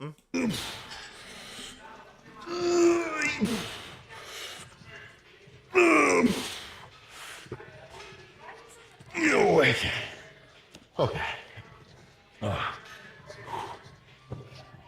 Let's just call it there with the dumbbells. Let's do some kind of something. Maybe preachers. So again, I'm not trying to wrench my buys right now, especially since I think the right one is in a slightly compromised state. So I'm going to lean towards lighter squeezing movements. So straight bar cable curls, but I'm not going to finish the set because I just physically can't like reach one more rep up. I'm just going to try to reach a point of like burning fatigueness where, well, yeah, I guess until I can't get the weight up. So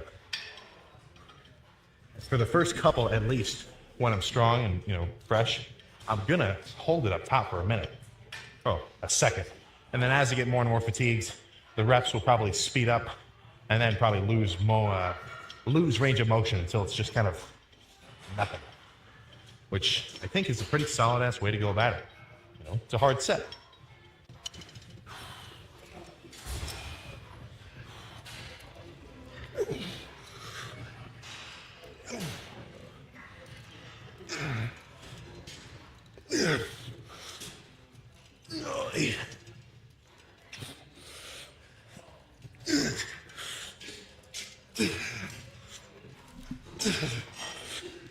I don't like the way he's curling that up, actually, because now he's missing some of the bicep.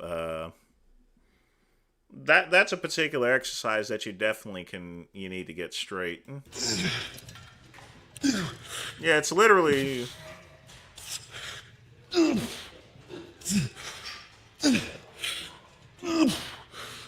Yeah, he needs to lower the weight on that, but oh well. Okay.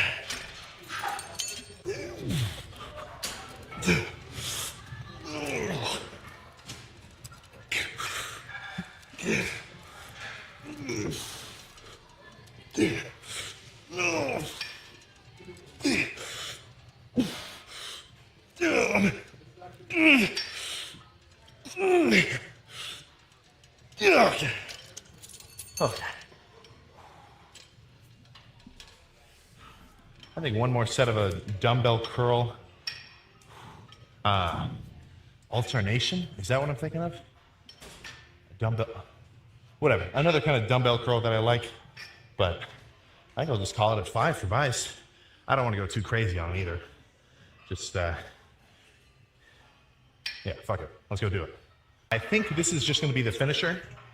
So the basic idea of this kind of curl is it's not just sitting here, right, like towards the front of my shoulder. I'm kind of going to hang my arms in front of my torso just a little and do curls kind of like across my body in this manner. So it's almost as if like I'm doing kind of a bent over preacher, but instead of doing one arm at a time, I'm kind of standing. So a little bit of a variation. This, I feel like I see Tristan Lee do this a lot. So he knows what he's doing. And really, I get a really good squeeze. You know, I'm not really one to say you can target too many specific parts of your bicep at once. Like if you're doing a curl with a dumbbell or a cable or whatever, or a straight bar, like, you know, you can kind of feel a little bit more burn in specific areas, but for the most part, you're gonna hit the whole thing at once. But doing these kind of curls in front of you, especially light as a finisher, I can really feel some, you know, what the fuck is this thing called? I don't. So with this little extra bit of meat in between your bicep and your tricep, plus the peak, I can feel it a lot when I do these. So I'm gonna grab the 40s and then let's go check the arm pump. I think this is gonna be it.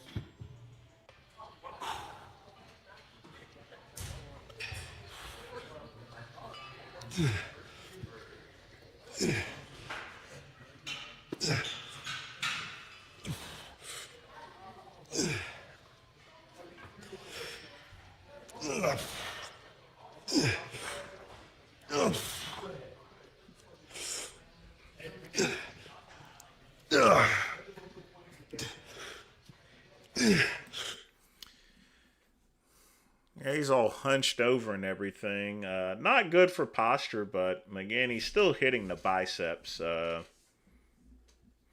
He definitely needs to work on his form a little bit. Because if he continues to do that over time, he's going to run into some serious back issues.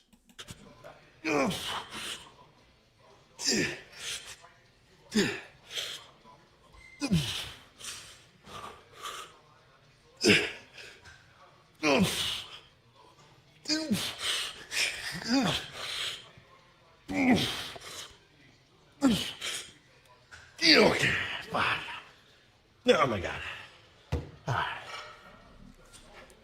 Let's go check the pump. All right, so what was that? Only 6 sets for tries, 5 for buys. Tries, that's about right. Buys, I think I did take it slightly easier on, just because I am kind of, this is like the ease in workout, because I took last arm day's bicep section out, because the right one was feeling a little funky, but it felt pretty good today. But let's say you had to take a couple of days off or a couple of lifts off a specific muscle. Just because you think everything's honky-dory doesn't mean you should jump straight into like your heaviest shit ever. I feel like you're kind of asking for trouble. But let's fucking see the pump. I keep forgetting to bring in an arm measure, a measuring tape. Fully pumped, I think we're approaching 20 inches. If we're not there, we're close. 20, I've said this before, 20 inches pumped is badass, but 20 inches cold, that's fucking diabolical. Right now I'm at about 19, maybe a little change on the bottom end, but hey man, if this bulk progresses well, 20 inches cold, could happen. I don't know. There's no reason for him to bulk up. He should have stayed lean for a little bit, you know, even have do a bodybuilding show. Can you see after getting an eye transplant? MLM All-Stars with a $3 donation. Can you see after getting an eye transplant? If you're referring to that report that was in Fox News, it is entirely possible if the blood is flowing correctly and there's no rejection, it is possible for the eyes to work again. But it's a 50-50 type possibility as far as that actually happening. But I can almost guarantee in the future that we will come up with a 100% perfect method of doing it. I mean, that recent heart transplant from a pig, you know, that guy lived for like 2 months there at least.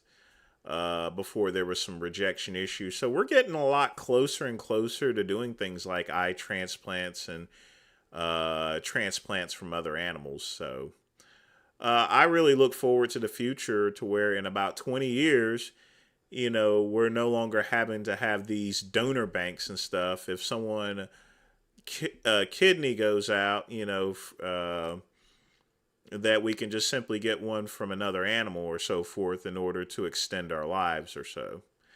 Although the vegan animal activists will probably get pissed off, but, you know, I think that's a good thing. But thanks again for the donation there, MLM All-Stars. And just for donating, I'm going to give you this here.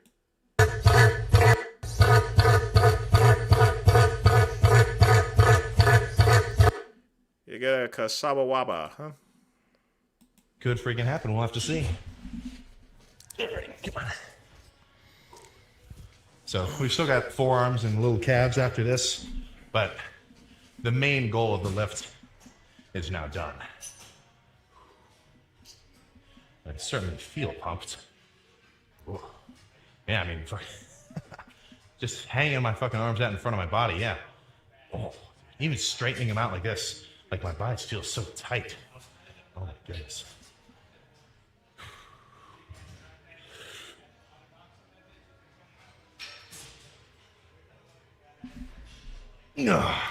Definitely leaning back too far.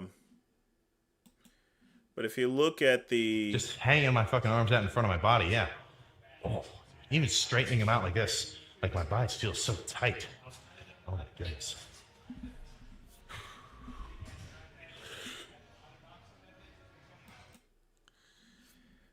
That's not really good, really.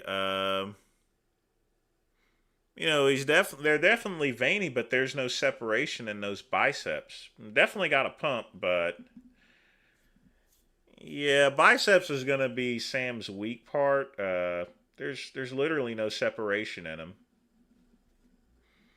I mean, they are large. They're close to 20, but no separation.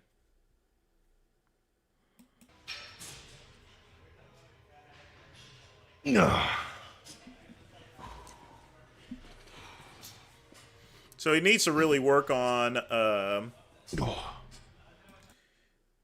He needs to work on more intricate bicep movements. Like I said, he's lifting a lot of heavy weight and stuff, but the weights that he's lifting doing his bicep curls is not promoting any separation on his arm, so it's going to make him look a little smaller.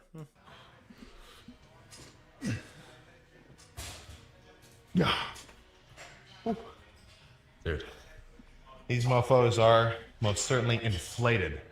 I mean, I cannot touch my shoulders, not even fucking close. I mean, that's like 2 inches, and I'm really trying my best. When you get to a point where you can't touch your shoulders when your arms are fully pumped, then you're definitely making some progress. Well, Ryan, even if they are pumped up, there still should be some separation in them, and they practically have none in them. So that's definitely not good. Even if it's pumped, there should still be separation. Progress. Plus, that's kind of a good indicator that you had a good pump. You know, when I'm cold, I can touch my shoulders, and when I'm pumped, I can't. So, tangible changes. You know, when you start to see shit like that, like the first day I did an arm day, and I couldn't touch my shoulder because my fucking bicep was running into my forearm. That's a pretty fucking good motivator, you know? So, it's always fun to hit those little fucking milestones. Let's, oh yeah, front lat spread.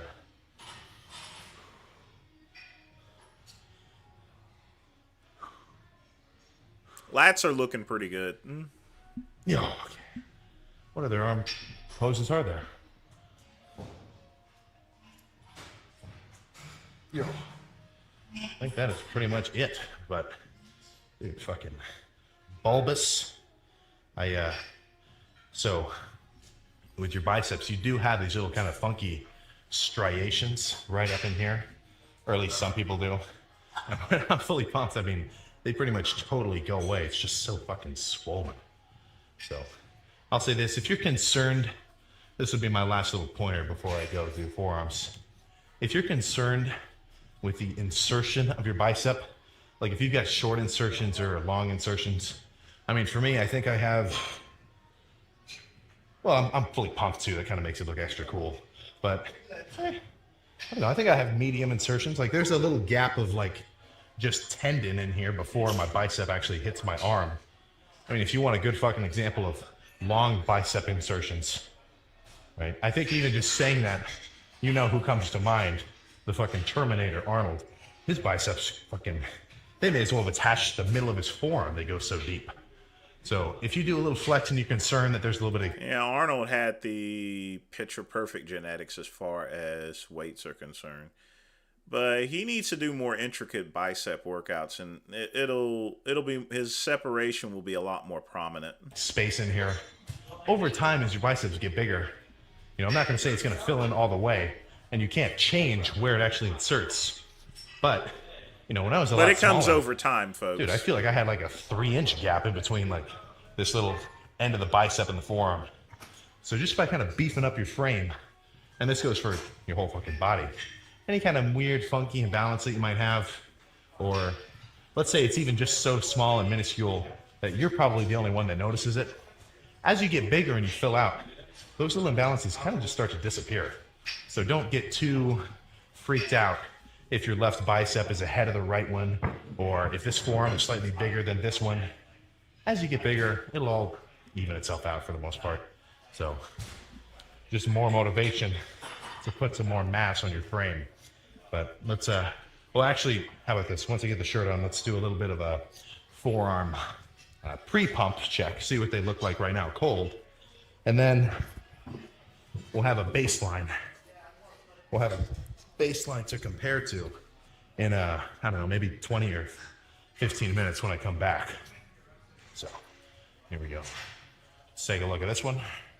Friggin' out in the world, whatever. Not insanely vascular, and this one a little veinier, but that's what we're looking like. Burn this image into your mind and compare how big they look now to how big they're gonna look after the next like 5 or 6 sets of forearm curls and reverse forearm curls. All right, I'm going to stop it there because we had already seen him train forearms last week on the show. So I'm already familiar with how he trains. But yeah, his biceps are pretty bad, actually. I mean, they're big and they're huge. I would say he's at the 20-inch peak. But this is going to be just one of those parts to where... you know, it's just something that's going to come over time. But even with the pump, there still should be some consistent separation. This simply means he's doing too many power exercises for his biceps. So once he works out the intricacies, you know, the arms are going to look naturally better. Even if they're 17 inches, if they got separation, they're going to look like they're 21 inches. On fucking Instagram, and I just saw a fucking video of these motherfuckers that are out of fucking prison, all tatted up, weightlifting in a fucking mansion, and like pretending they're in a prison yard doing their fucking routine, and then yelling at the camera that if you don't pay them $3,000 a month, you don't fucking deserve to be successful, because that's what it takes to be successful. So if you pay them $3,000 a month, you get to come to this mansion with a bunch of ex-cons and fucking do their prison workout. Wow. Hope they fucking give you like bologna sandwiches. Clearly he's talking about Wes Watson, so a cheeky little fella there, that's for sure.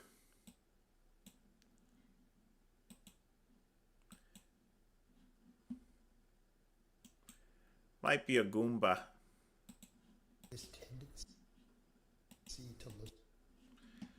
We got some Blaha here, so let's highlight that.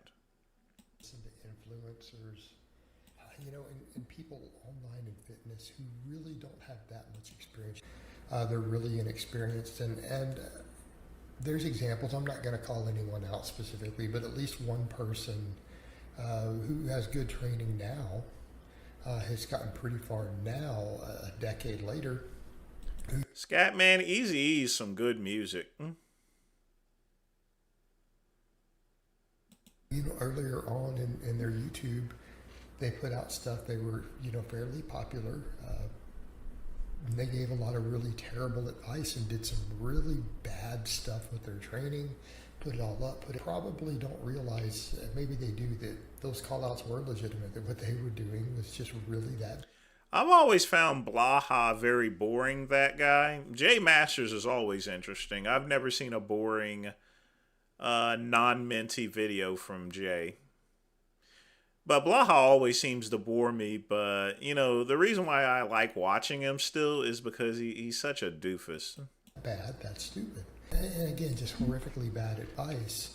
But they made money on it, sold ebooks on it, and now they don't do all the stupid stuff they used to do, but they're obviously a different person now, putting out different advice, different information, which you would expect. And that's kind of the problem, and I'll go into a little bit of this with my own observations with me, with these younger lifters, people who've only been training 5 years, 6 years, 7 years, giving a lot of fitness advice. Okay, because it's like, what are they drawing from? At best, some studies? Exercise science studies on hypertrophy are not that good. He's talking about unqualified YouTubers giving fitness advice. He should put himself in that category because, like I said, I have to question, his number of clients he claims to be training. I'd go so far as to say that a lot of people out there, like you guys have seen Jamie on my vlogs, point that out. Now, I will say this: if it wasn't for all the racist crap that he actually does, I think he would be a really good trainer for people that are getting into powerlifting. But with that being said, his history and everything, it's to the point that where it knocks out any credibility that he has, I mean, he could be Bill Cashmere, and people will still ignore him. It's not even real science; it's a joke.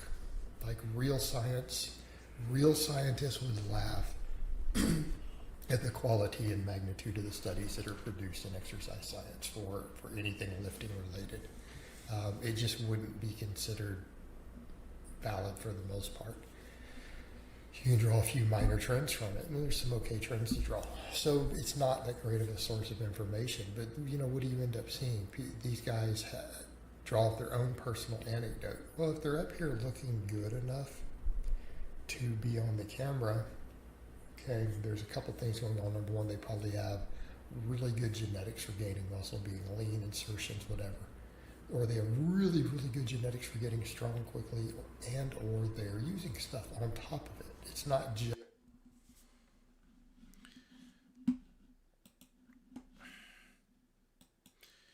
Yeah, he's one to talk about unqualified YouTubers. I like I said before, I think his client base is just bullshit, Because a person that's researching someone that really wants to train him, they would look at Blaha's history. His history is splashed all over YouTube, as far as reputation wise. I mean, she was a 5, Raul. She wasn't pretty or ugly or anything. I mean, she was just in between. She was just an average woman, I guess, would be the best way to describe it. It's sort of like Goldilocks. Not too hot, not too cold.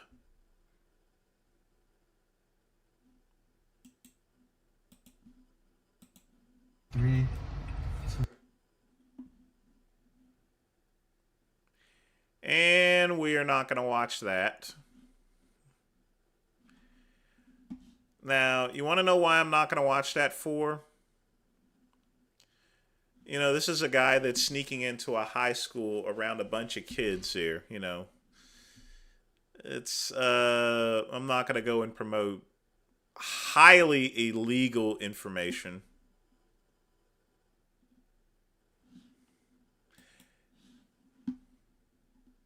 It's a little creepy, too, to be going back into a school and sneaking in.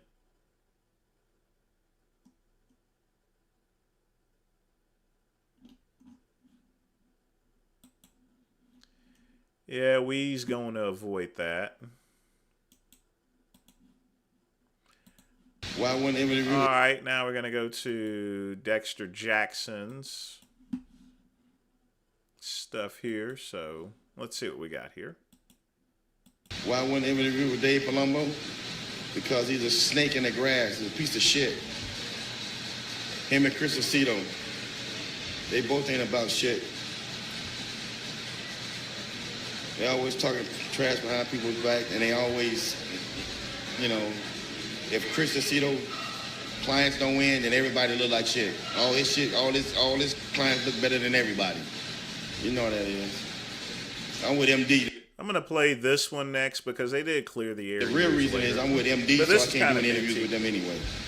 So guys, I wanted to make a video because after the Olympia... Yeah, we don't need to listen to you, so... Yeah, Dexter and Dave had some beef, serious beef for years, and this here is the interview that they did in order to clear the air. All right, last question. You know, you and I, you know, I've known you for 100 years. I've interviewed you a million times over the years. You know, we competed together. What happened? You were mad at me for a while. What were you mad at about me? Because you get on here and you talk shit about me. Yeah, but you say you have thick skin. You don't care. Yeah, no, that's different though. I helped you on the way. I'm the one who made you get where you are. I helped you. No, yeah, I understand. But hold on. I used to fly you to my shows on my own dime. You did. You absolutely did. Put you in hotels on my dime. You did. RX Muscle is because I helped you guys. You absolutely did. But then you want to talk shit. That's all I'm saying. What did I talk shit? If it was What? me, About your that type physique? of dude. I wouldn't. You know, if I can't say nothing good about you, I'm not gonna say nothing. But what did I talk shit about? Your physique? Yeah. Yeah, a lot of people don't know there wouldn't be an RX Muscle really without Dexter Jackson. I mean, he fronted a lot of money for Dave to get him back and forth and everything. So, you know, if you fronted a lot of money, and I think this had to do with some of his contests, yeah, you know. That's my job, though, to critique. I still turn around and win. Yeah, but so you prove me wrong. But isn't that my job? My job is to critique people. So I would think that you would know that's my job, not that it's a personal thing. Because you know I like you. You know we get along. I came out and spent the whole day with you, and you know covered your whole day in the life of Dexter Jackson, and we had a great time together. Yes, we did. That's why I couldn't understand why you would do this over the years, not just one time. This shit was happening all the time. No, well, I have to critique the show. If that's what I think, then it has nothing to do with you personally, obviously. Yeah. You know what I'm saying? I have a hard job, Dexter, because I have a lot of friends and people that I've known. Yeah, Blaha has actually been beginning to get into some good shape, but again, the issue with Blaha has nothing to do with his shape or clients. It's just his history of doing all this sorts of crazy anti-Semitic, all this Nazi stuff here, you know. And, of course, the stolen valor is the worst off. So, you know, like I said, he can cure cancer, but he's still going to be a cancer, you know, to society. Known and nurtured relationships with. And if I say anything bad about them, it's not just you. They do take it the wrong way, like as if I am putting them down as a person. But you know that there's a separation. See, well, here's the thing. There's a way you say things, though. Right. You know what I'm saying? Okay. You can say something, you know, that's not down on the person. Yeah, I understand. But you know what? It's tough. You can get your point across without being so outspoken about it. Okay. You know what I'm saying? Right. That's like certain people that get on you know, telecast or something. Mm-hmm. You know, and I know who you're talking about. Yeah. Okay. You know what I'm saying? You want somebody that's gonna. You don't want somebody that's dogging everybody when you're trying to get people to watch the sport. Right. I didn't think I was negative, but if I was that negative and you took it and it was insulting to you, I apologize because that was not what my intention was. Yeah, I know. It's all good, man. I buried it. That's why I decided to do this interview. It took a while. Yeah. You know, but it's time to move on, man. I'm getting too old for this crazy shit. We're all getting too old, Dexter, man. We're in the 50 club now. All right, that is the bell, folks.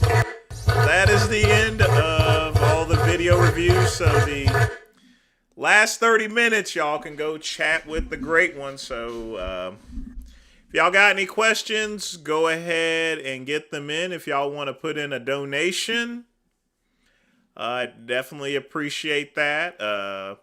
But yeah, that's just one of the many sagas to where there's a long time beef where it was cleared up, you know.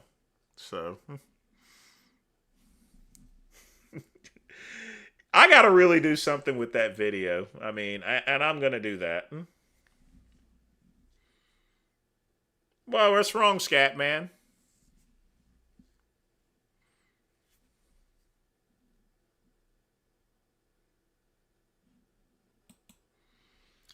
You know, we cut off the remaining videos at 11:30. Yeah, that's right. I got to do the soap hole.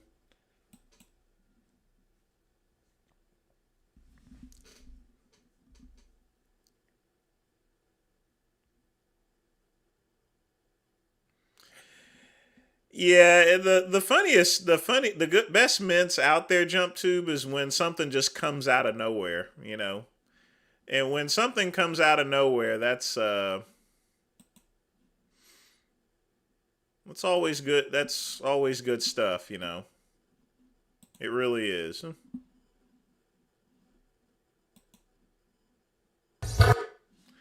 You know, sort of like this here when this comes out of nowhere.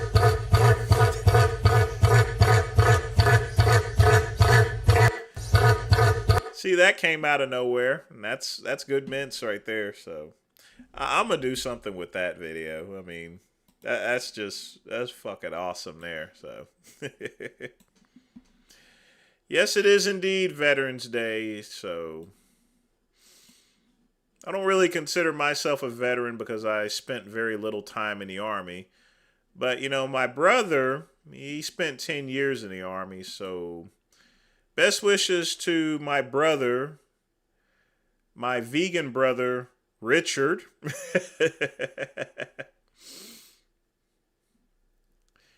Thank my brother, Richard, the vegan, for his service in the military. So let me hear that from the audience below. So, which subsequently, my brother looks just exactly like my cousin, Richard, when he was his age. And I think I've said that before that he does, so. And of course, eventually I found out why, you know, which is scary.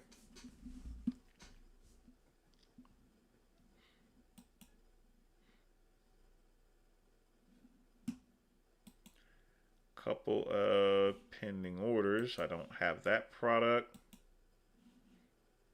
But I do have that one. All right. Yes, definitely thank Pugman.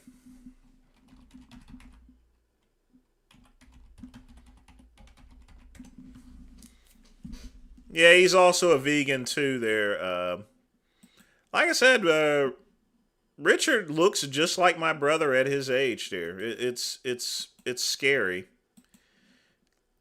He also turned 48 this year as well, on November the 2nd. So he's now 48. He's like a year and a half older than I am.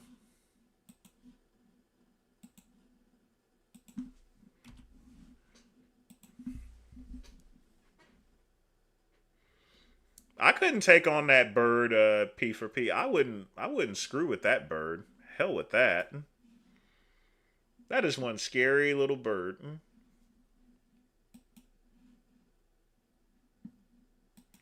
Yeah, and I skipped your last video too because you was up there complaining about other people's videos. That's not cool, Scat Man. I played a bunch of your videos tonight, and you jocking my style for that, man. That's not cool. You better than that too, really.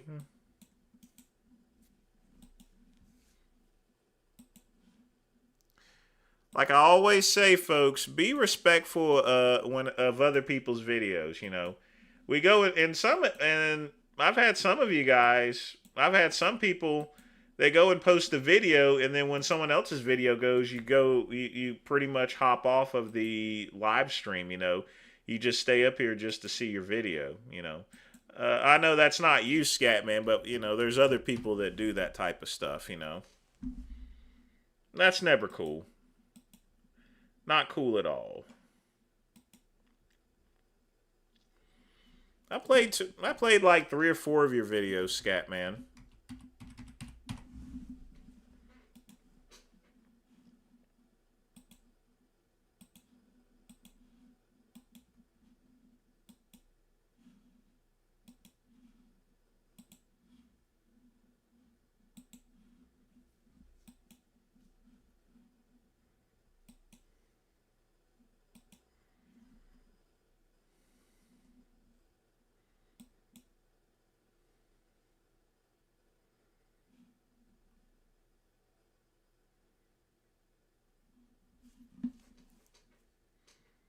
No, not you, that guy. That's not what I'm talking about.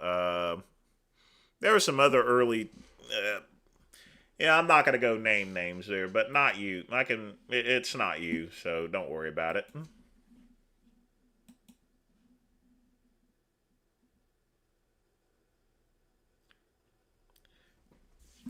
Yeah, but you generally, you do stick around there, so... Like I said, I don't mind people ducking in and out from the live streams, especially, I get it that, my cousin Vegan Gains, he's a lot more interesting streamer than I am. And when Big Lenny posts, and stuff like that, I definitely get it, It's just the nature of the beast.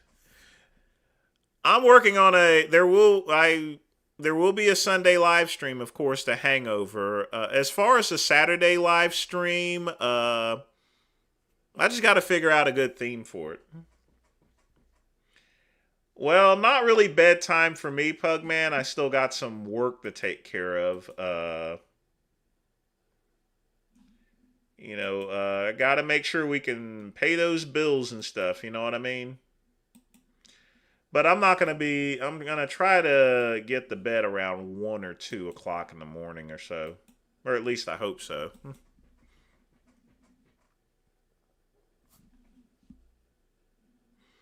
I think Tasha blocked me on her YouTube. She would have blocked me if she wasn't, but she does have Tasha doesn't really block too many people, so I'm not sure why she would block you for, Ryan. She may hide you from the channel, but not block you in particular, unless you said some real nasty stuff to her,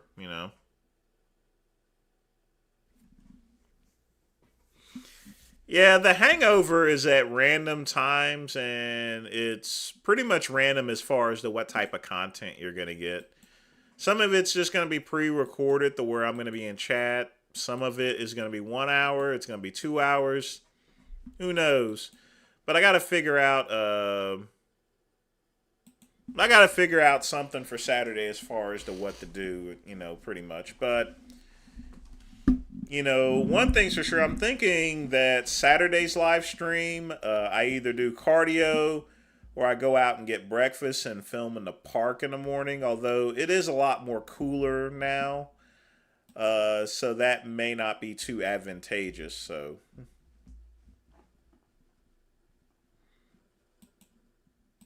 Yeah, she never gave me a straight answer on that, Ryan. Now I've never seen her around some other black protesters, but if she does end up that way, I mean, she's still an annoying cunt, to be honest with you. So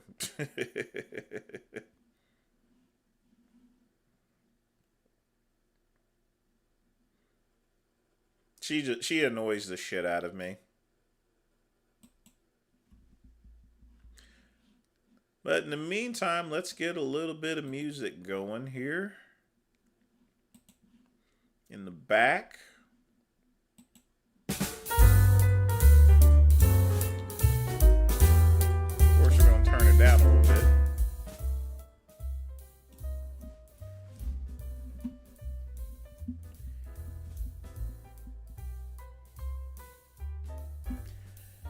I got a lot of quick pump. I'm going to get everything in all at once so that way I can get the 18 months financing.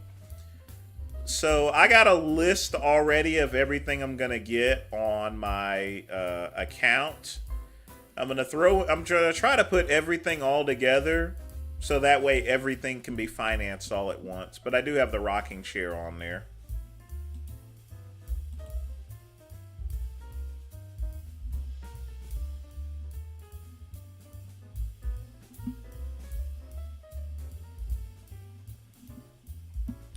And of course, I was thinking about getting a pet, possibly. Maybe this one.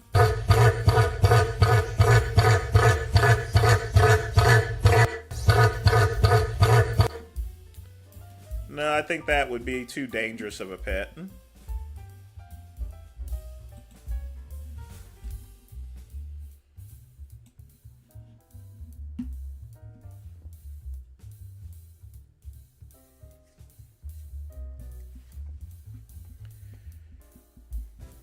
Christmas gift for... I'm not for sure. As far... Pugman, JumpTube, usually... I give gift cards for Christmas because usually people... I'm not a good gift buyer, so... But all the stuff I'm getting is going to be for myself. But it was. But the truth of the matter is, I've needed to get this stuff for years.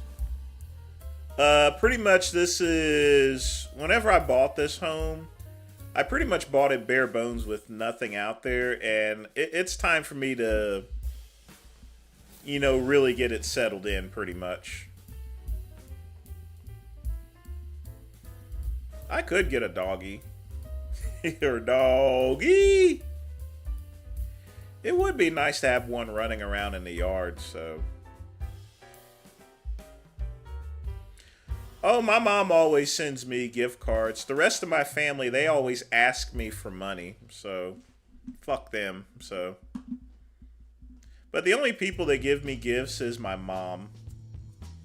And that's about it.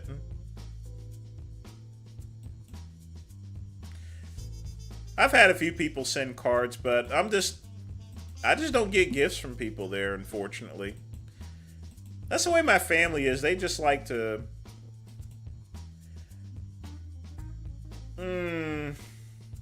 I would have to put a fence in if I got a dog, so... There wouldn't be any way around that. No, Pugman. That's why I don't fuck with family. I'll just have to find time to get some more, but,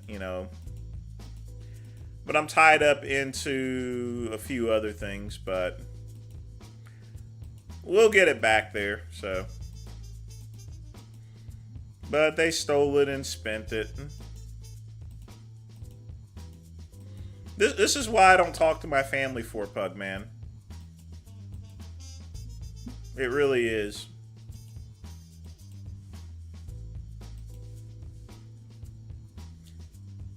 I mean that, and they call me a faggot behind my back. Why would I hang out with people that's gonna call me a faggot?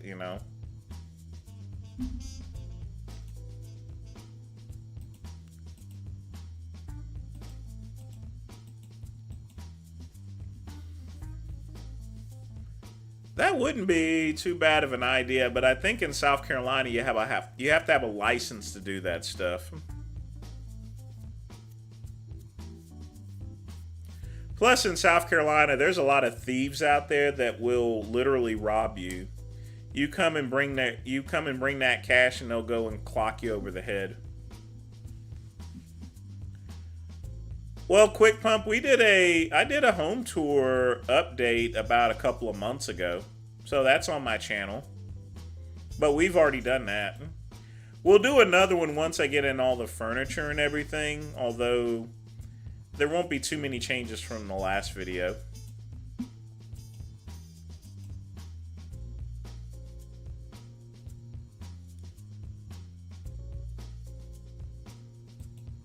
But yeah, you gotta have Pugman, you have to have a license in South Carolina to to do gold and cash exchanges. And it's really dangerous to do around here.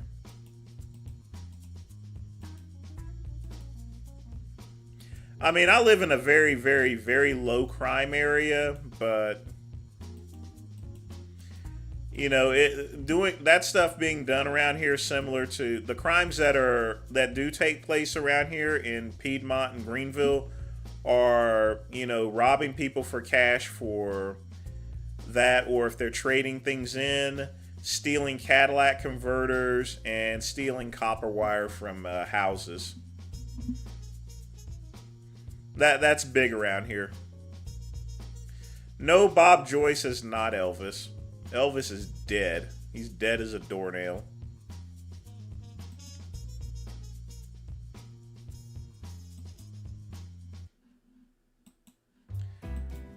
You know, I didn't even bother watching that debate. I mean, Trump's gonna already won the nomination, you know.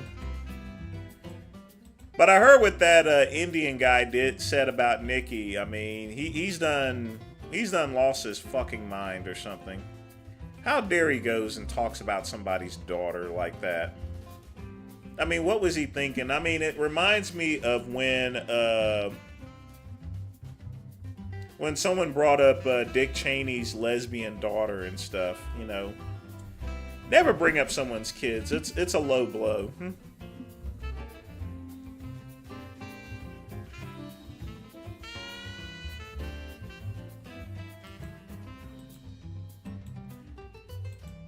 I got a couple of other things to invest in, Pugman. That's gonna be better than gold.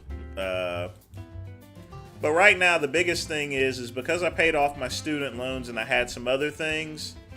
You know, I got to tighten up the belt on any type of investments here for right now.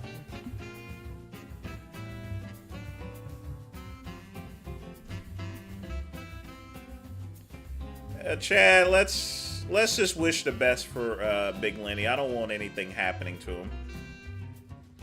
Went into my storage building. They had and took it. And I can't file any charges because it's family. So, I mean, yeah. I mean, they've done this shit before, you know. They've stolen stuff from me before.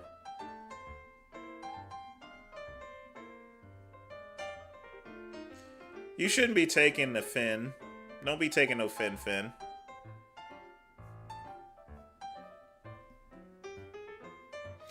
Yeah, he pulled a J Masters and Nikki went and blasted him for it.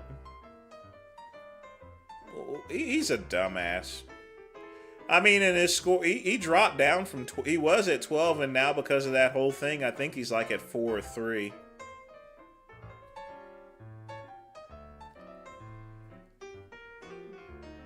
Chad, don't say that again. That's not cool, man.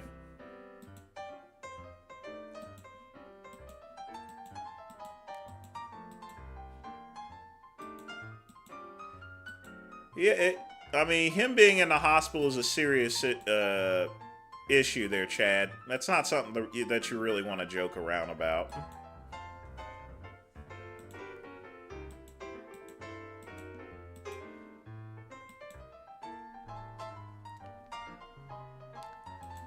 So let's all wish Big Lenny well as far as his recovery is concerned.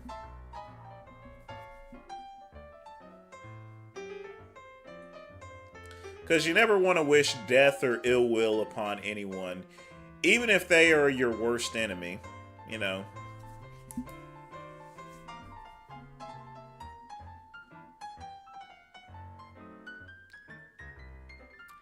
Hey, Chad, don't say anything else about Lenny, okay? You say anything else, you get timed out. You get 15 minutes here and then another 15 in the next live stream. So just cut it out with the Lenny stuff. Guys in the hospital, let's give him his well wishes there. We don't need to be joking about shit like that. I never heard Dave say that he could fix him. Lenny just needs to cut the weight, basically. He's in his 50s. He doesn't need to be holding on to that weight, and just do like a maintenance dose. You know, he doesn't need to be super juicing or anything. He does that. The biggest thing is he needs to get the weight off. If he gets the weight off, it's gonna make things a lot easier on him.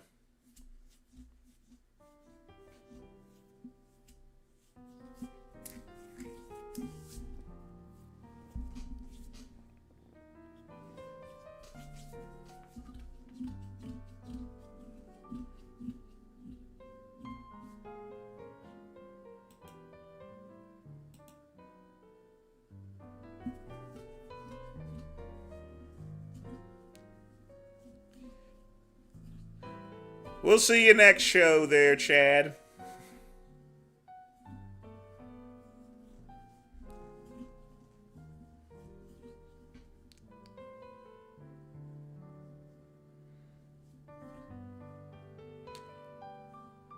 Well, it's probably a little more serious than that there, Jump Tube, as far as just water being removed.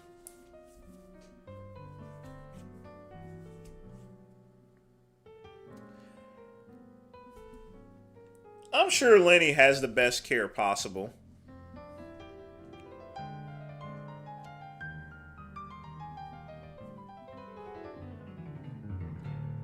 Hate having to kick Chad out, but, you know, I mean, just... You know, if someone's in the hospital, you can't... Well, he's up there messing with old Lenny there, you know. I told him to cut it out, you know. Lenny's in the hospital. We're supposed to wish him well, you know. That's not cool to be hacking on him when he's in the hospital.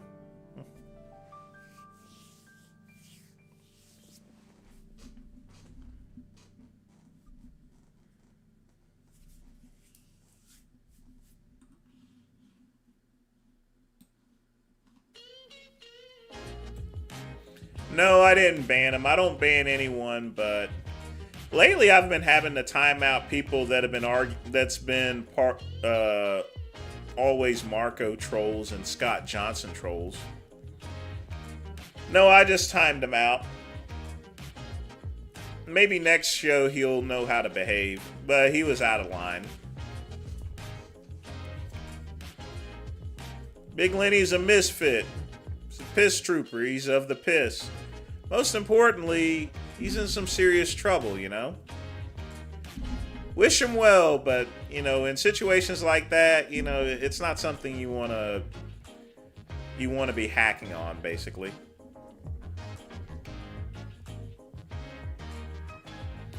Best channels are the ones that don't have mods.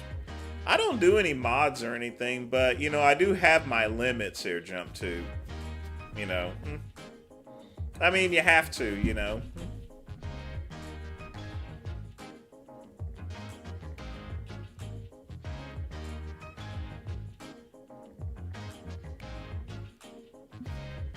You know, Trump is actually ahead in like 5 states that Joe Biden won.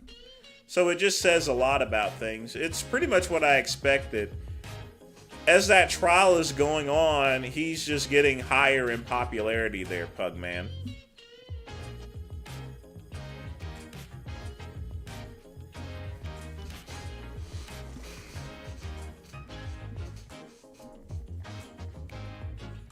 It's just really kind of an odd situation, especially in New York.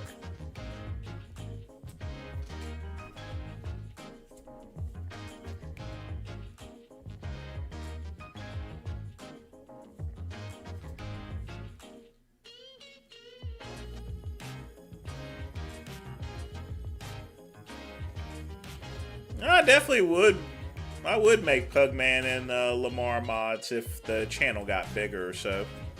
But I do like to have an open atmosphere as far as, you know, things are concerned. And there's auto modding tools that are already in place to prevent spamming. So, but the channel would have to get really big. I don't foresee it actually doing that, you know, which is perfectly fine with me.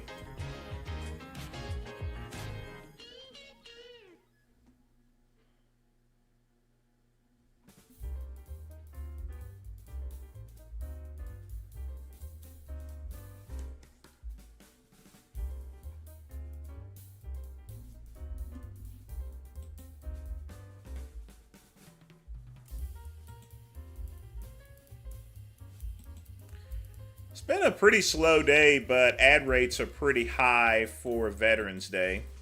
I probably won't get much in tomorrow, so what I'm probably going to end up doing is do a live stream or so forth, do a couple of other videos for the new channel, and take most of the day off. Definitely hit the gym.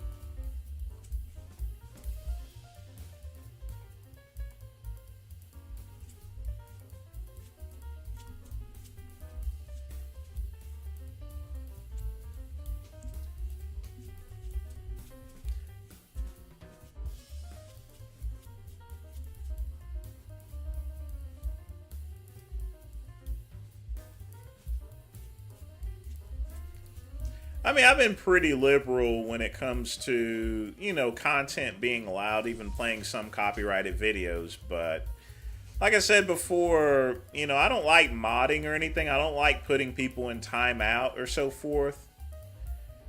And fortunately, I've never had to actually ban someone, but,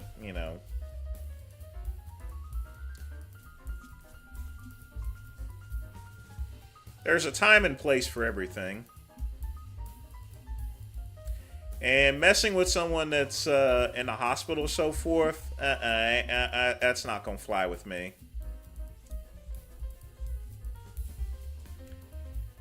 Training tomorrow, shoulders. I'm going to be doing legs tomorrow. It's leg day tomorrow, folks. Leg day. I also have to wash the car, too. But I don't know if it's going to rain tomorrow or not, so I'm not sure what I'm going to do with that.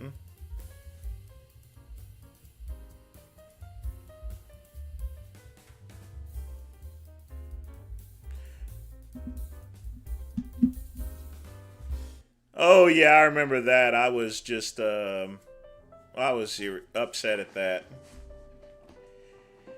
Yeah, I'll do some live stream of that. I'm going to do some outdoor live streams, especially once I get the rocking chair out, and just do some live streams out on my patio. I'm not allowed to live stream in sports club, but if I'm doing cardio on the treadmill, I'm going to be in a position where they're not going to notice it anyway. So that would be feasible to live stream any cardio sessions. But I think I think the best bet to do for that is just to work something out with the gym as far as to specific times where I can film myself training and stuff. Because if I'm open about it, I think I would be more accustomed. If that's the case, then we can definitely do some training videos. Oh yeah, Lamar's kicking ass on his channel. He's doing pretty good.